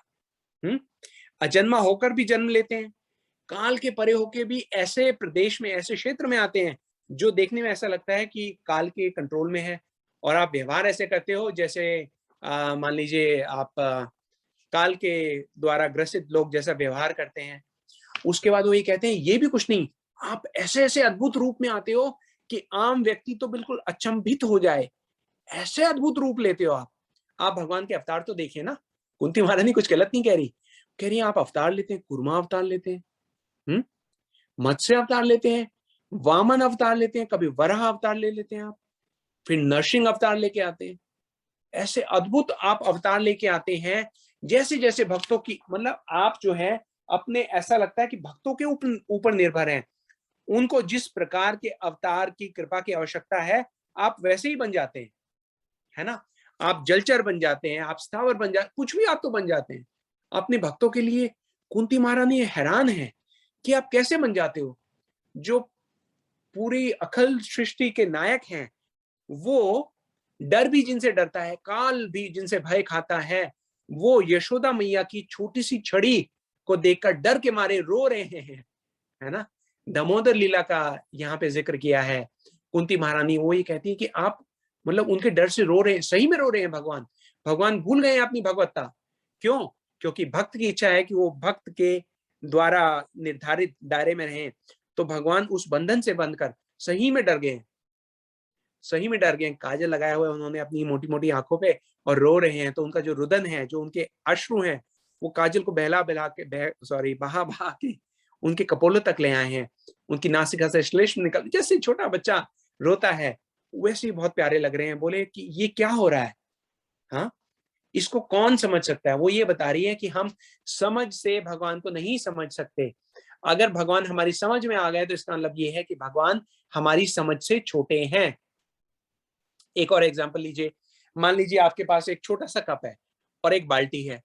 अब इसमें से बड़ा कौन है? इन दोनों में से बाल्टी बड़ी है, क्योंकि बाल्टी तो कप से 10 गुना ज्यादा है साइज में। क्या हम ये कह सकते हैं कि वो बाल्टी का सारा पानी इसे कप में आ सकता है? नहीं आ सकता, लेकिन कप का पानी बाल्टी में आ सकता है। तो इसका मतलब ये है कि भगवान अगर हमारी समझ में आ गए तो हमारी समझ भगवान से बड़ी हो गई। तो ये कहती है कि आप तो भगवान किसी के समझ में आ ही नहीं सकते। एक और तत्व है, यहाँ पे कुंती महारानी ने ब्रज की ही ये लीला, दामोदर लीला का ही वर्णन क्यों किया है? दामोदर लीला का वर्णन उन्होंने हमारे हृदय में उस लालच को पैदा करने के लिए किया है कि वो भगवान जो किसी की पकड़ में नहीं आते, वो भगवान जिनके रथ के सामने पांडव और कुंती महारानी हाथ फैलाकर खड़े हुए और कह रहे हैं नहीं जाइए, नहीं जाइए, नहीं जाइए, इतनी स्तुतियां करनी पड़ रही हैं, उन्हीं भगवान को जो यशोदा मैया है वो एक रस्सी से बांध के, वो उस ओखल से बांध के रख देती हैं और भगवान सही में बंध जाते हैं। तो अगर हम, वो चाहती हैं कि हम विचार करें, वो ये विचार करें कि भाई भगवान को हम कैसे बांध सकते हैं, है ना। उस भगवान को हम कैसे बांध सकते हैं जो भगवान सूर्य की तरह है, कितना प्रताप है उनमें, कितना प्रकाश है उनमें, उनको हम कैसे देखें। वो इस संसार में, कुंती जी ये कहती हैं कि हे भगवान, आप इस संसार में ऐसे आते हैं जैसे सूर्य उदय होता है ना। सूर्य तो हमेशा रहता ही है, लेकिन रात्रि को सोए हुए जीव को वो सूर्य तभी दिखता है जब वो सुबह के समय अपनी आंखें खोलता है।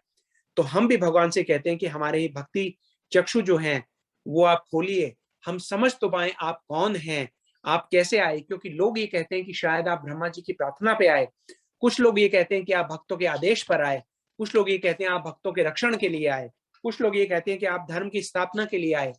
तो इस प्रकार से आम व्यक्ति जो है वो तो यही नहीं समझ पाता कि आप कौन हैं, और आप यहाँ पे आते हो तो आप कैसे आते हो और क्यों आते हो, आपको किस प्रकार पाया जा सकता है। कुंती महारानी ये कहती है कि आपको श्रवण कीर्तन जहां पे लोग आपका करते हैं वो आपको आसानी से ही पा लेते हैं। तो कुंती महारानी ने रास्ता भी दिखा दिया कि हम किस प्रकार से भगवान कृष्ण को पा सकते हैं, भगवान कृष्ण के नाम के जप के द्वारा। जब हमने क्लास शुरू की थी तो हमने एक श्लोक पढ़ा था श्रीमद् भगवत गीता से। भगवान ये कहते हैं, सर्व धर्मान परित्यजते माम एकम शरणम व्रजा, आप मेरी शरण ले लीजिए। कलयुग में हम इस बात को इस प्रकार समझेंगे, देखिए ध्यान से सुनिएगा, सर्व धर्मान परित्यजते नाम एकम शरणम व्रजा। माम को हमने नाम कर दिया है क्योंकि कलयुग में भगवान कृष्ण ये कह रहे हैं कि मैं नाम में ही हूं। तो अब हमें शरण लेनी है तो नाम की शरण लेनी है, माम की नहीं। माम की शरण लेने का एक ही रास्ता है कि हम नाम की शरण लें, है ना जी। तो कुंती महारानी ये कहती है कि हम नाम की शरण लेंगे तभी हमारा उद्धार हो सकता है, अदरवाइज तो ये जो शरीर है हमारा, ये शरीर, इस शरीर से संबंधित यश अपयश लाभ हानि सब इस शरीर के समान नश्वर हैं, है ना। ये शरीर कब चला जाए कुंती महारानी हमें बता रही हो, स्वयं तो भगवान की परिकर है तो उनको तो इन सब सारी चीजों से कोई फर्क नहीं पड़ता, लेकिन वो ये कह रही है कि ये शरीर हमारा साथ छोड़ दे, ये नश्वर शरीर जो है वो नश्वर हो जाए, नष्ट हो जाए, उसके पहले ही आप हमें अपनी भक्ति का दान दे दीजिए। आपकी चरण के रज से वंचित हो अगर हम हो गए तो हम और हमारा ये जो राज्य सुख है ये सब के सब दुख के सागर में डूब जाएंगे। अभी जो भगवान कृष्ण है उन्होंने ये कहा है कि भाई अब आपके पास कोई दुख नहीं है इसलिए मैं जा रहा हूं, लेकिन महारानी कुंती ये कह रही है आपकी चरण रज से अगर हम वंचित हो गए तो इसके समान दुख इस संसार में नहीं है ना। देखिए कहां से प्रेयर्स चली थी, कुंती महारानी ने कितनी चीजें बता दी, और अभी तो इसमें जो रहस्य है आप ये समझिए उस रहस्य के सागर को हमने एक बूंद भी अभी नहीं उठाई है। इतनी सारी चीजें हैं जो इस वक्त पूरे मेरे दिमाग में घूम रही हैं, लेकिन समय की हमारे ऊपर मर्यादा है, इसलिए हम चलते चलते अब हम प्रेयर्स को एंड करने की ओर है, लगभग एंड हो ही गया है। अब यहाँ पे महारानी कुंती ये कह रही हैं कि जब हम उस वहां तक पहुंच ही गए हैं, जब हम ये समझ ही गए हैं कि इसके पहले ये शरीर नष्ट हो जाए आप मुझे अपनी भक्ति का प्रसाद दीजिए, तो वहां पे महारानी कुंती ये कहती है कि आप एक काम और कीजिए। और देखिए ये बात सुनकर आप लोगों का हृदय कांप जाएगा कि कुंती महारानी ने ये क्या कह दिया। कुंती महारानी ये कहती है कि आप मुझ पर एक उपकार कीजिए, मेरा अपने पुत्रों के प्रति जो स्नेह और प्रेम का जो रिश्ता है, जो ये संबंध है, इस संबंध को आप इसी क्षण काट दीजिए। महारानी कुंती कहती है कि मेरा और मेरे पुत्रों का जो ये प्रेम का बंधन है आप इसे काट कर समाप्त कर दीजिए इसी क्षण। तो ये क्या बात बोली महारानी कुंती ने, अपने जो पुत्र हैं, अब देखिए प्रश्न ये उठता है कि उनके जो पुत्र हैं वो भी तो भगवान के भक्त ही हैं। तो यहाँ पे महारानी कुंती का कहने का मतलब ये है कि जो एक हमारा जो एक पारिवारिक जो संबंध है उस पारिवारिक संबंध को हम काट कर उसको एक नया दृढ़ संबंध दे, एक ऐसा संबंध दे जो उससे भी बहुत अधिक सुंदर है, उससे भी बहुत अधिक कल्याणकारी है, उससे बहुत अधिक सुखद है और उससे भी बहुत अधिक हृदय को छू लेने वाला है। और वो ये संबंध है, वो ये कहती है कि इन पुत्रों को अगर मैं देखूं तो मैं ये सोचूं कि ये आपके भक्त हैं, एक ऐसा संबंध दीजिए। तो हम भी ये समझ लें कि हमें अपनी भक्ति के मार्ग पे भक्तों के साथ संबंध कितने कितने कितने आवश्यक हैं। इसलिए हम लोग बहुत लकी हैं, बहुत भाग्यशाली हैं कि गुरुजी ने एक ऐसा परिवार हमारा ऐसा बनाया है जिसमें हमें भक्तों का जो संग है वो प्राप्त हो रहा है, क्योंकि भक्तों का सत्संग जो है वो इस जगत में सबसे ज्यादा हमारे सौभाग्य का लक्षण है ना। कुंती महारानी अपनी प्रेयर्स को फिनिश करती हैं और वो ये कहती हैं कि आप मेरी जो भक्ति है उसका ऐसा प्रवाह कीजिए कि जिस प्रकार गंगा की धारा अपने गंतव्य की ओर बढ़ते हुए रास्ते में कहीं भी रुकती नहीं है, अविरल बढ़ती है, धारा प्रवाह होकर बढ़ती है, बिना रुकावट के बढ़ती है, कभी भी रुके बगैर बढ़ती है। तो मेरी भी आपके चरणों के प्रति जो रति है, आपके चरणों में जो मेरा प्रेम है, मेरा भक्ति रस का जो प्रवाह है वो भी ऐसा बहे कि वो कहीं भी कभी भी थोड़ा सा भी धीरे ना पड़े, वो उसकी जो प्रगति है वो बढ़ती जाए बढ़ती जाए बढ़ती जाए। और पूरी सृष्टि के स्वामी आप मेरी इस प्रार्थना को सुने, क्योंकि मुझे पता है कि आप वो सर्वसमर्थ व्यक्ति हैं, आप वो व्यक्तित्व हैं जो मेरी सब प्रार्थनाओं को स्वीकार करके हमारा जो परम कल्याण है उसको हमें दे सकते हैं।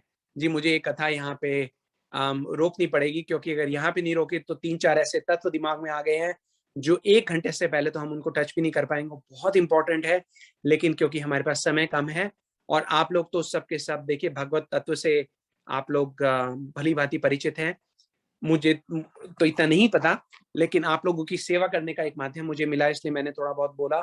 अपने गुरु जी की प्रेरणा से बोला, इसमें मेरा कुछ भी नहीं था। और आपको ज्यादा बोलने की जरूरत नहीं, क्योंकि आप सब लोग मेरे से कहीं ज्यादा बड़े भक्त हैं। आप लोगों के आशीर्वाद की कामना अपने हृदय में धारण करके मैंने आपकी सेवा की, तो आप प्लीज ब्लेस मी। हमारे पास 10-15 मिनट और हैं, उसके बाद एक और क्लास में हमें जाना है। तो उस 10-15 मिनट में अगर आप लोगों का कोई प्रश्न हो, अगर आप लोग कोई टिप्पणी हो, तो हम आप सब लोगों को अनम्यूट कर देते हैं। आप हमें सुझाव दीजिए किस प्रकार से आपकी और सेवा की जा सकती है, उसके बारे में थोड़ा बताइए। आज की क्लास आपको उपयोगी लगी कि नहीं लगी? जी, हमारी गौरप्रिया दीदी एक शायद आपसे एक छोटा सा सर्वे भी करवाना चाह रही हैं। गौरप्रिया दीदी, आर यू विद अस? जी, एक सर्वे आप लोगों की स्क्रीन पे है कि ये जो क्लास थी आपकी, वो उसने आपको कुछ हेल्प की या नहीं की, तो आप उसमें बता सकते हैं कि इसने हेल्प की या नहीं की, किस हद तक ये हम सहयोगी हुए आपको आपकी सेवा में। तो वहां पे आप अपने वोट भी दे सकते हैं, उससे हमें पता लगेगा कि हम आपकी सेवा कर पाए या नहीं कर पाए और किस प्रकार से हमें आपकी सेवा और आगे करनी चाहिए।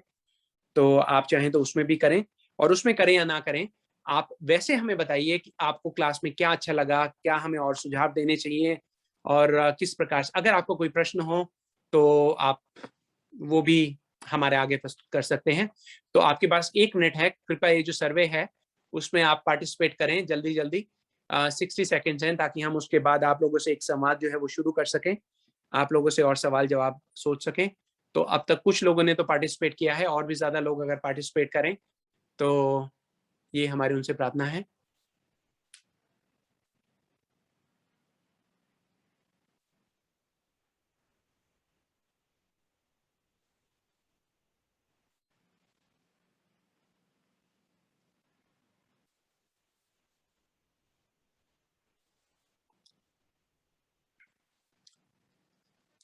जी चलिए, सर्वे तो हमारा सर्वे आ नहीं रहा हमारे स्क्रीन पे तो। ओह जी, कुछ स्क्रीन पे सर्वे नहीं आ रहा। जी गौरप्रिया दीदी, ऐसा हो सकता है कि हम सर्वे लोगों से पूछ लें और फिर हम नोट कर लें? हाँ जी, ये देखिए,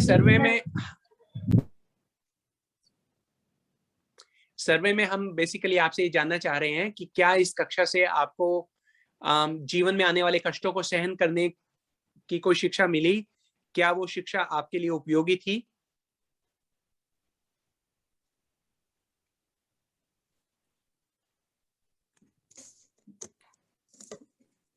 एब्सोल्युटली प्रभु जी। जी थैंक यू। और आप लोगों का कोई प्रश्न हो तो वो भी बताइए, अनुभव हमारे साथ शेयर कीजिए। देखिए, हमारी कक्षा में हम ये कोशिश करते हैं कि ज्यादा से ज्यादा एग्जाम्पल दे सकें, क्योंकि ये जो एग्जाम्पल्स हैं इनके थ्रू हमें कोई भी तत्व समझ, ये तत्व इतने गूढ़ हैं कि मेरे जैसे आदमी को तो ऐसे समझ में आ ही नहीं सकते जब तक मैं एग्जाम्पल का सहारा ना लूं। इसलिए जब भी अगर हमें कोई सेवा मिलती है ऐसी कोई क्लास में पार्टिसिपेट करने की, तो मैं बोलता ऐसे हूं जैसे मैं खुद को ही सुना रहा हूं।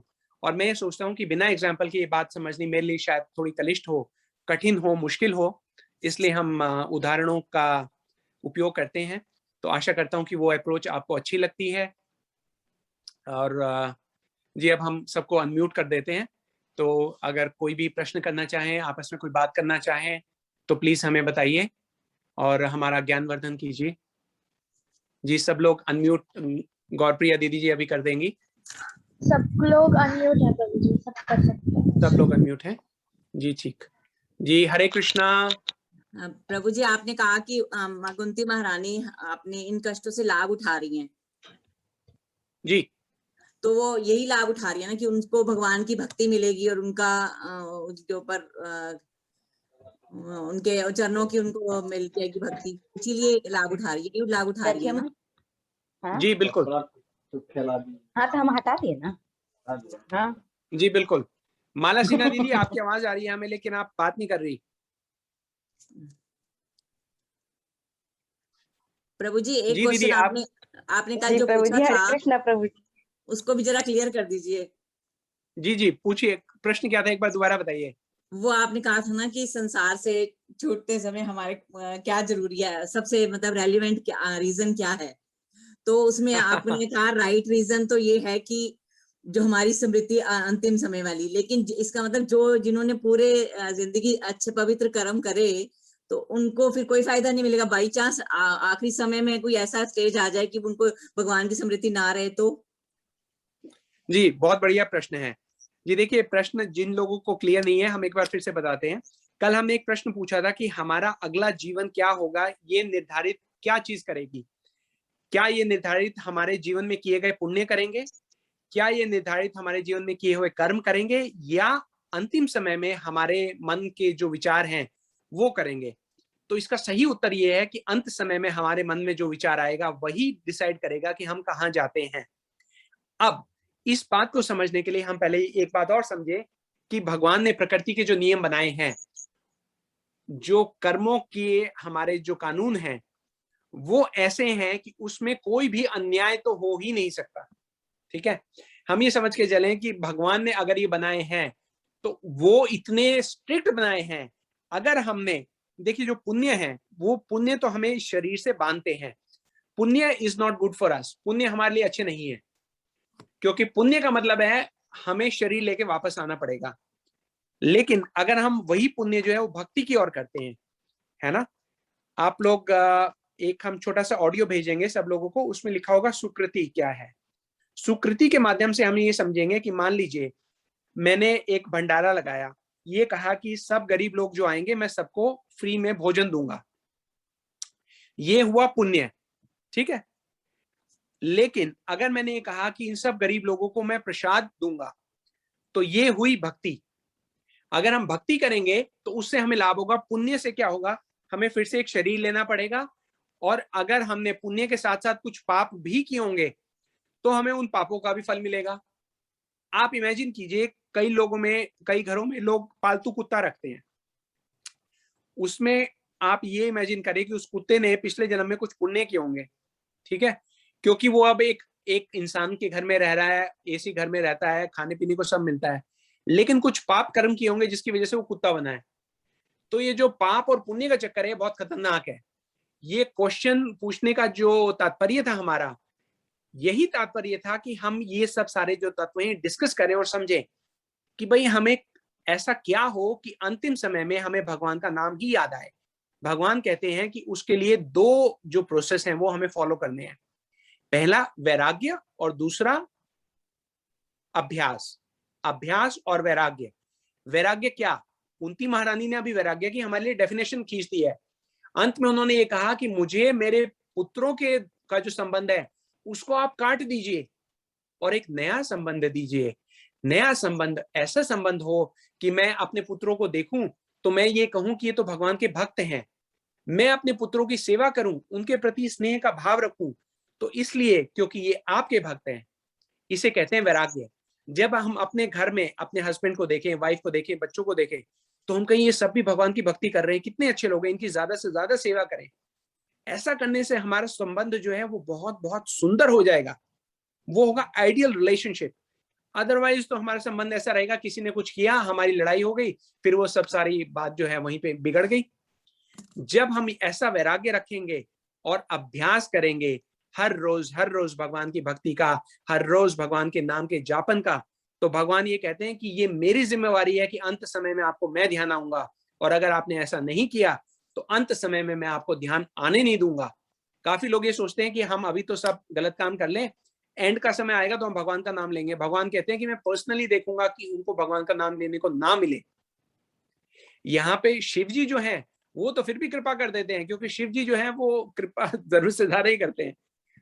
कितने सारे लोग आप देखिए काशी जाते हैं, काशी विश्वनाथ बनारस में शरीर त्यागने के लिए लोग जाते हैं। क्यों जाते हैं? क्योंकि शिव जी ये कहते हैं कि आपने जीवन भर में पाप भी किए होंगे, तो आप यहाँ पे आ जाओ, मेरी नगरी में आ जाओ। मेरी नगरी में आओगे तो जो भी यहाँ पे आके शरीर त्यागेगा, मैं स्वयं भगवान शिव, शंकर, भोलेनाथ, गौरी शंकर स्वयं ये शपथ लेते हैं कि वो जाके उनके कान में भगवान के नाम का जाप करेंगे। तो देखिए, या तो आप भक्तों के प्रति शरणागति कर लीजिए, भक्तों के प्रति तो शरणागति करनी ही है, और उनकी कृपा से ही ये दोनों चीजें हमारे पास आएंगी, अभ्यास और वैराग्य। जब ऐसा होगा तो क्योंकि जो कानून है कर्म के, जो नियम है, वो ऐसे हैं कि आपको किए का फल मिलेगा ही। जो आपने अभ्यास और वैराग्य किया है उसका फल है, अंतिम समय में आपको भगवान याद आएंगे ही। और भगवान ये कहते हैं कि अंतिम समय अगर आने पर यज्ञ ज्ञात्वा च मोक्ष, यह प्रयाति सा मद्भावम आति न अस्ति अत्र संशया। भगवान कह रहे हैं संशय की कोई जरूरत ही नहीं है। ऐसा प्रयास होने पर, ऐसा अभ्यास होने पर वह व्यक्ति मेरी ओर आएगा। नास्ति अत्र संशया, इसमें संशय नहीं है, इसमें डाउट नहीं है। भगवान कह रहे हैं, अपने भक्त को कह रहे हैं, झूठ नहीं बोलते भगवान, है ना। तो उनके हमें वचनों का पूरा पूरा विश्वास होना चाहिए। इस दृढ़ विश्वास को हम अपने मन में धारण करें। और देखिए, भगवान गारंटी दे रहे हैं। हम लोग क्योंकि कलयुग के लोग हैं, हमें समझ ही नहीं आता। कोई भी हमें कोई भी नंबर 2 का प्रोडक्ट दे देता है, कोई टीवी दे देता है लाजपत नगर में बना हुआ 2nd क्लास, उसके ऊपर स्टिकर लगा देता है सोनी का, और कहता है 5 साल की गारंटी है। आंखों में आंखें डाल के वो झूठ बोल देता है और हम उस व्यक्ति की बात मान जाते हैं। यहाँ पे भगवान गारंटी दे रहे हैं, और फिर भी हम ना माने तो हमारे दुर्भाग्य की क्या सीमा है। कुंती महारानी ने पूरी की पूरी प्रार्थना अपनी गा दी, सारे तत्वों को निचोड़ के उन्होंने दे दिया हमें, है ना। सब बातें बता दी। एक वो पारिवारिक उसमें स्थितियों से है, गृहस्थ आश्रम में है, गृहस्थ आश्रम में रहते हुए भगवान की भक्ति कैसे की जाए, जो ब्रह्मा जी कह रहे हैं तत्ते अनुकंपा सुसमीक्ष मानव, उसको जो खोल के बता दिया है कुंती महारानी ने अपने जीवन के दर्शन से। हमारे आगे ये सब सारे तत्व प्रकट किए हैं। अब हम 1 सेकंड भी वेस्ट ना करें, अपने पास एक डायरी पेन लें, उस पर लिख लें कि हमारे जीवन में आने वाले जो कष्ट हैं, हमारे लिए भगवान की भक्ति को सुदृढ़ बनाने का एक अवसर है। उस अवसर को हम नहीं खोएंगे, नहीं खोएंगे, नहीं खोएंगे। उस पेज को आप फाड़ें, किसी के पास ले जाएं, उसको बोले भैया इसको लेमिनेट करके एक फ्रेम में लगा दें, और वो फ्रेम में लगा के अपने घर के बीचों बीच लगा लें। हमें अपने जीवन को कहीं से तो चेंज करना ही होगा। तो मैं ये बोलता हूं कि आज से ही क्यों नहीं, अभी से ही क्यों नहीं। ऐसी हरि कथा का क्या लाभ है जिसे हम सुन के गए, मन को शांति आई। शांति का हमने करना क्या है? शांति तो वृंदावन में बहुत थी, गोकुल में बहुत शांति थी भगवान कृष्ण के आने से पहले। जैसे ही भगवान आए, क्रांति शुरू हो गई। हमें तो क्रांति चाहिए, एक्शन चाहिए, भगवान की भक्ति का एक्शन चाहिए। सुबह सुबह उठ के भागो दौड़ो, क्या करो, चलो माला करो, भगवान का नाम करो, भगवान का जाप करो, ठाकुर जी की सेवा करो, थोड़ी हरि कथा सुनो, ग्रंथों का अध्ययन करो, भक्तों का संग करो। एक्शन पैक्ड, एकदम एंटरटेनिंग लाइफ हो जाएगी हमारी, बहुत ही सुख से भरी हुई। मतलब हम जहां जाएंगे लोग ये कहेंगे कौन होके गया था, एकदम से ऐसा लग रहा है कोई पॉजिटिव एनर्जी फैला के चला गया। और ऐसा बहुत बार होता है, कोई एक व्यक्ति एक कमरे में आता है और सब लोगों को लगता है कहीं से पॉजिटिव एनर्जी आई, और कोई ऐसा ही मतलब गलत किस्म का आदमी आ जाए तो लोग कहते हैं यार नेगेटिव एनर्जी छोड़ गया वो व्यक्ति। तो हमें भगवान का प्रचार करना है चारों तरफ घूम घूम के। पहले हमें श्रवण करना है, आचार अपना ठीक करना है, प्रचार करना है, भगवान की सेवा करनी है। यही हमारे गुरु जी की आज्ञा है, यही उनकी इच्छा है। और उनकी इच्छा पूर्ण करने के लिए अगर आपको हमसे कोई सेवा चाहिए तो लीजिए। देखिए, वैसे तो पहली बात तो यह है कि हम किसी सेवा लायक है ही नहीं, लेकिन अगर कोई सेवा हो सकेगी तो हम गुरु जी से मांग के आपको दे सकते हैं, जैसे गणेश जी करते हैं। गणेश जी का जो प्रणाम मंत्र है, जिसमें जब हम कहते हैं कि गणेश जी आप हम पे कृपा कीजिए क्योंकि आप विघ्न विनाशक हैं, पूरे मंत्र का अर्थ ये है कि आप कृपा करें, और क्योंकि आप कृपा कर सकते हैं, उस कृपा को करने का आपका सामर्थ्य इसलिए बनता है क्योंकि आप भगवान विष्णु से कृपा लेके हमें दे सकते हैं, तो दीजिए।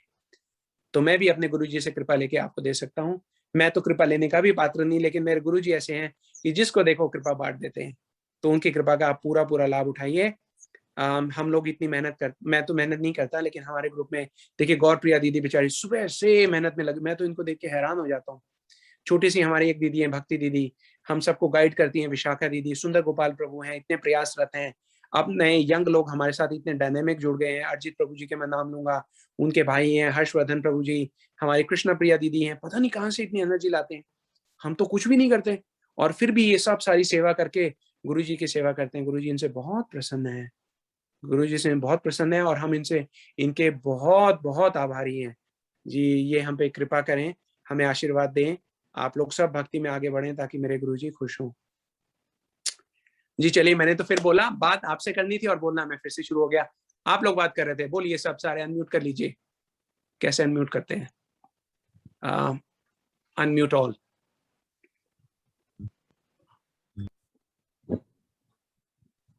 जी जल्दी जल्दी बोलिए, वरना मैं आपसे क्वेश्चन पूछना शुरू कर दूंगा।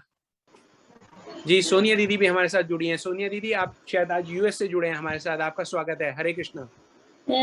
हरे कृष्णा प्रभु जी। लेकिन मैं यूएस से नहीं हूँ, मेरी बिटिया भी है रिधिमा, वो इस ग्रुप में है। वो यूएस में है। रिधिमा आपकी बिटिया है? हाँ जी, रिधिमा बत्रा। उसकी बात भी हुई थी आपसे प्रभु जी। हाँ जी, मैं उसकी मदर हूँ मैं, लेकिन हरिद्वार से हूँ। हम दोनों ने एक ग्रुप ज्वाइन किया था। जी मुझे सब पता है आपके बारे में। रिधिमा बहुत सुंदर भक्त है और बहुत आपकी तारीफ भी करती हैं, आपके गुरुजी की भी तारीफ करती हैं, हमें सब पता है। आप गौड़िया मठ से आप दीक्षित हैं और सागर महाराज जी से। हाँ जी। हाँ जी, आप तो बहुत बहुत बहुत भाग्यशाली हैं दीदी। तो नहीं, अब आप आज यहाँ पे आई गई हैं, तो आप हमें आशीर्वाद दीजिए। नहीं प्रभु जी, भाग्यशाली कह सकते हैं, क्योंकि हमें आप जैसे लोगों का संग मिल रहा है और इतना ज्ञान मिल रहा है, तो हम भाग्यशाली खुद को कह सकते हैं। जी ये तो आपकी कृपा है कि आप मुझे आशीर्वाद देने के विचार मन में धारण करके आप ऐसा कह रहे हैं, लेकिन आपका बहुत बहुत धन्यवाद दीदी। बहुत ही सही बात आपने कही थी कि मतलब कथा समाप्त होती है तो सच में लगता है कि कथा क्यों समाप्त हो रही है। हाँ जी। और जी मैं तो विशेष रूप से बदनाम हूँ, क्योंकि मैं 2-2 घंटे की कथा करता हूँ। नहीं प्रभु जी, मैं इसीलिए सुबह मैंने आपको व्हाट्सएप पे मैसेज डाला था, क्योंकि मुझे भी ऐसा ही लगता है सुनने में कि हाँ कथा अभी खत्म क्यों हो गई, क्योंकि सुनने में आनंद भी बहुत आता है, आपकी कथा बहुत आता है और उसका अनुसरण करने का भी बहुत मन करता है कि हमें इसी मार्ग पर चलना चाहिए और अच्छे से मतलब इसका अनुसरण करना चाहिए।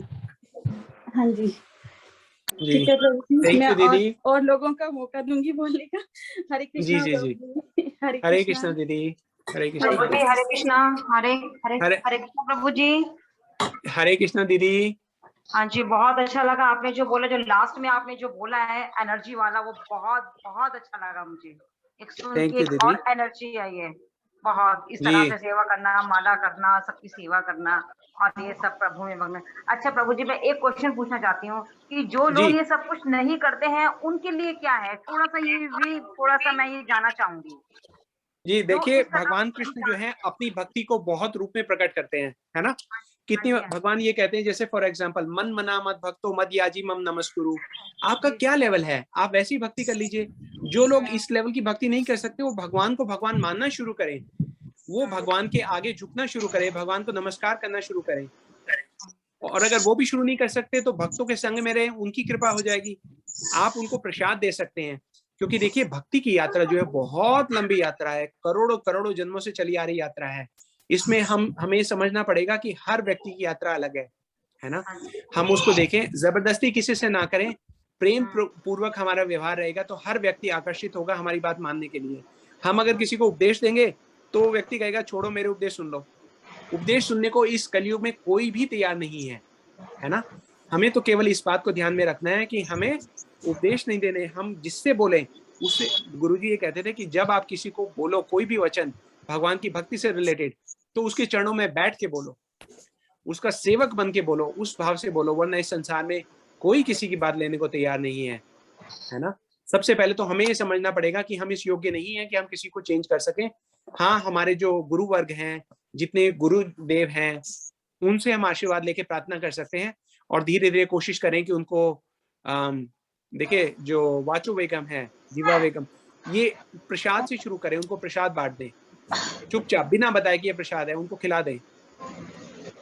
तो बेबी स्टेप्स हैं, ये बहुत लंबा टॉपिक है, किसी दिन आपसे आराम से बात करेंगे या इस विषय पे पूरी क्लास भी करेंगे, क्योंकि आई एम श्योर कि इस विषय पे तो इतने सारे लोग हैं, सबके प्रश्न होंगे, तो वो अभी तो 2 मिनट में तो नहीं हो पाएगा। अगर मुझे शॉर्ट आंसर देना होगा तो यही कहूंगा कि आप उनसे बहुत ही विनम्रता पूर्वक व्यवहार करें और उनको प्रसाद दें और धीरे धीरे उनसे किसी से जबरदस्ती ना करें, है ना दीदी जी। थैंक यू दीदी। धन्यवाद दीदी। अभी क्लास को बाइंड अप कराने के लिए। ओ विशाखा दीदी आ गई, हरी बोल दीदी, धन्यवाद प्रणाम। क्योंकि मुझे पता है अपनी बाइंड अप करने वाले, इसलिए मैं बीच में कूद पड़ी हूँ, क्योंकि हमारा 6 बजे अच्छा कि आपने दर्शन दिए और 8:30 बजे जो है ना फिर अगली क्लास है वो भी सुननी है हमें, इसलिए ना तो अब बाइंड अप करेंगे। प्रश्न आप ना ग्रुप में पूछ सकते हो, क्योंकि हमारा 6 बजे सेशन है दूसरा, उसके लिए हमें 2 घंटे फिर बैठना है। थोड़ा सा आप हमारा भी ध्यान रखो कि हमें 2 घंटे से तो प्रभु जी भी बैठे हैं और 2 घंटे और आगे बैठने वाले हैं, तो इसलिए प्रश्न आप अब ग्रुप में ही पूछ लीजिएगा। और जो दीदी ने पूछा ना कि कैसे कर सकते हैं, दूसरा हम एक तो प्रसाद और दूसरा जो है तुलसी जी की सेवा करवा सकते हैं। उनको महत्व मत बताओ कि तुलसी जी हैं भगवान की प्रिय, नहीं, बोलो एक पौधा है, ये सूख रहा है, जरा आप पानी डालना है इसमें, बस तुलसी जी में हो गया जलदान, कभी दिया जलवा दो। तुलसी जी की सेवा और प्रसादन 2 से बहुत जल्दी फर्क पड़ता है। हरे कृष्णा जी, हरे कृष्णा। फिर हम इस ग्रुप को अभी बंद करते हैं।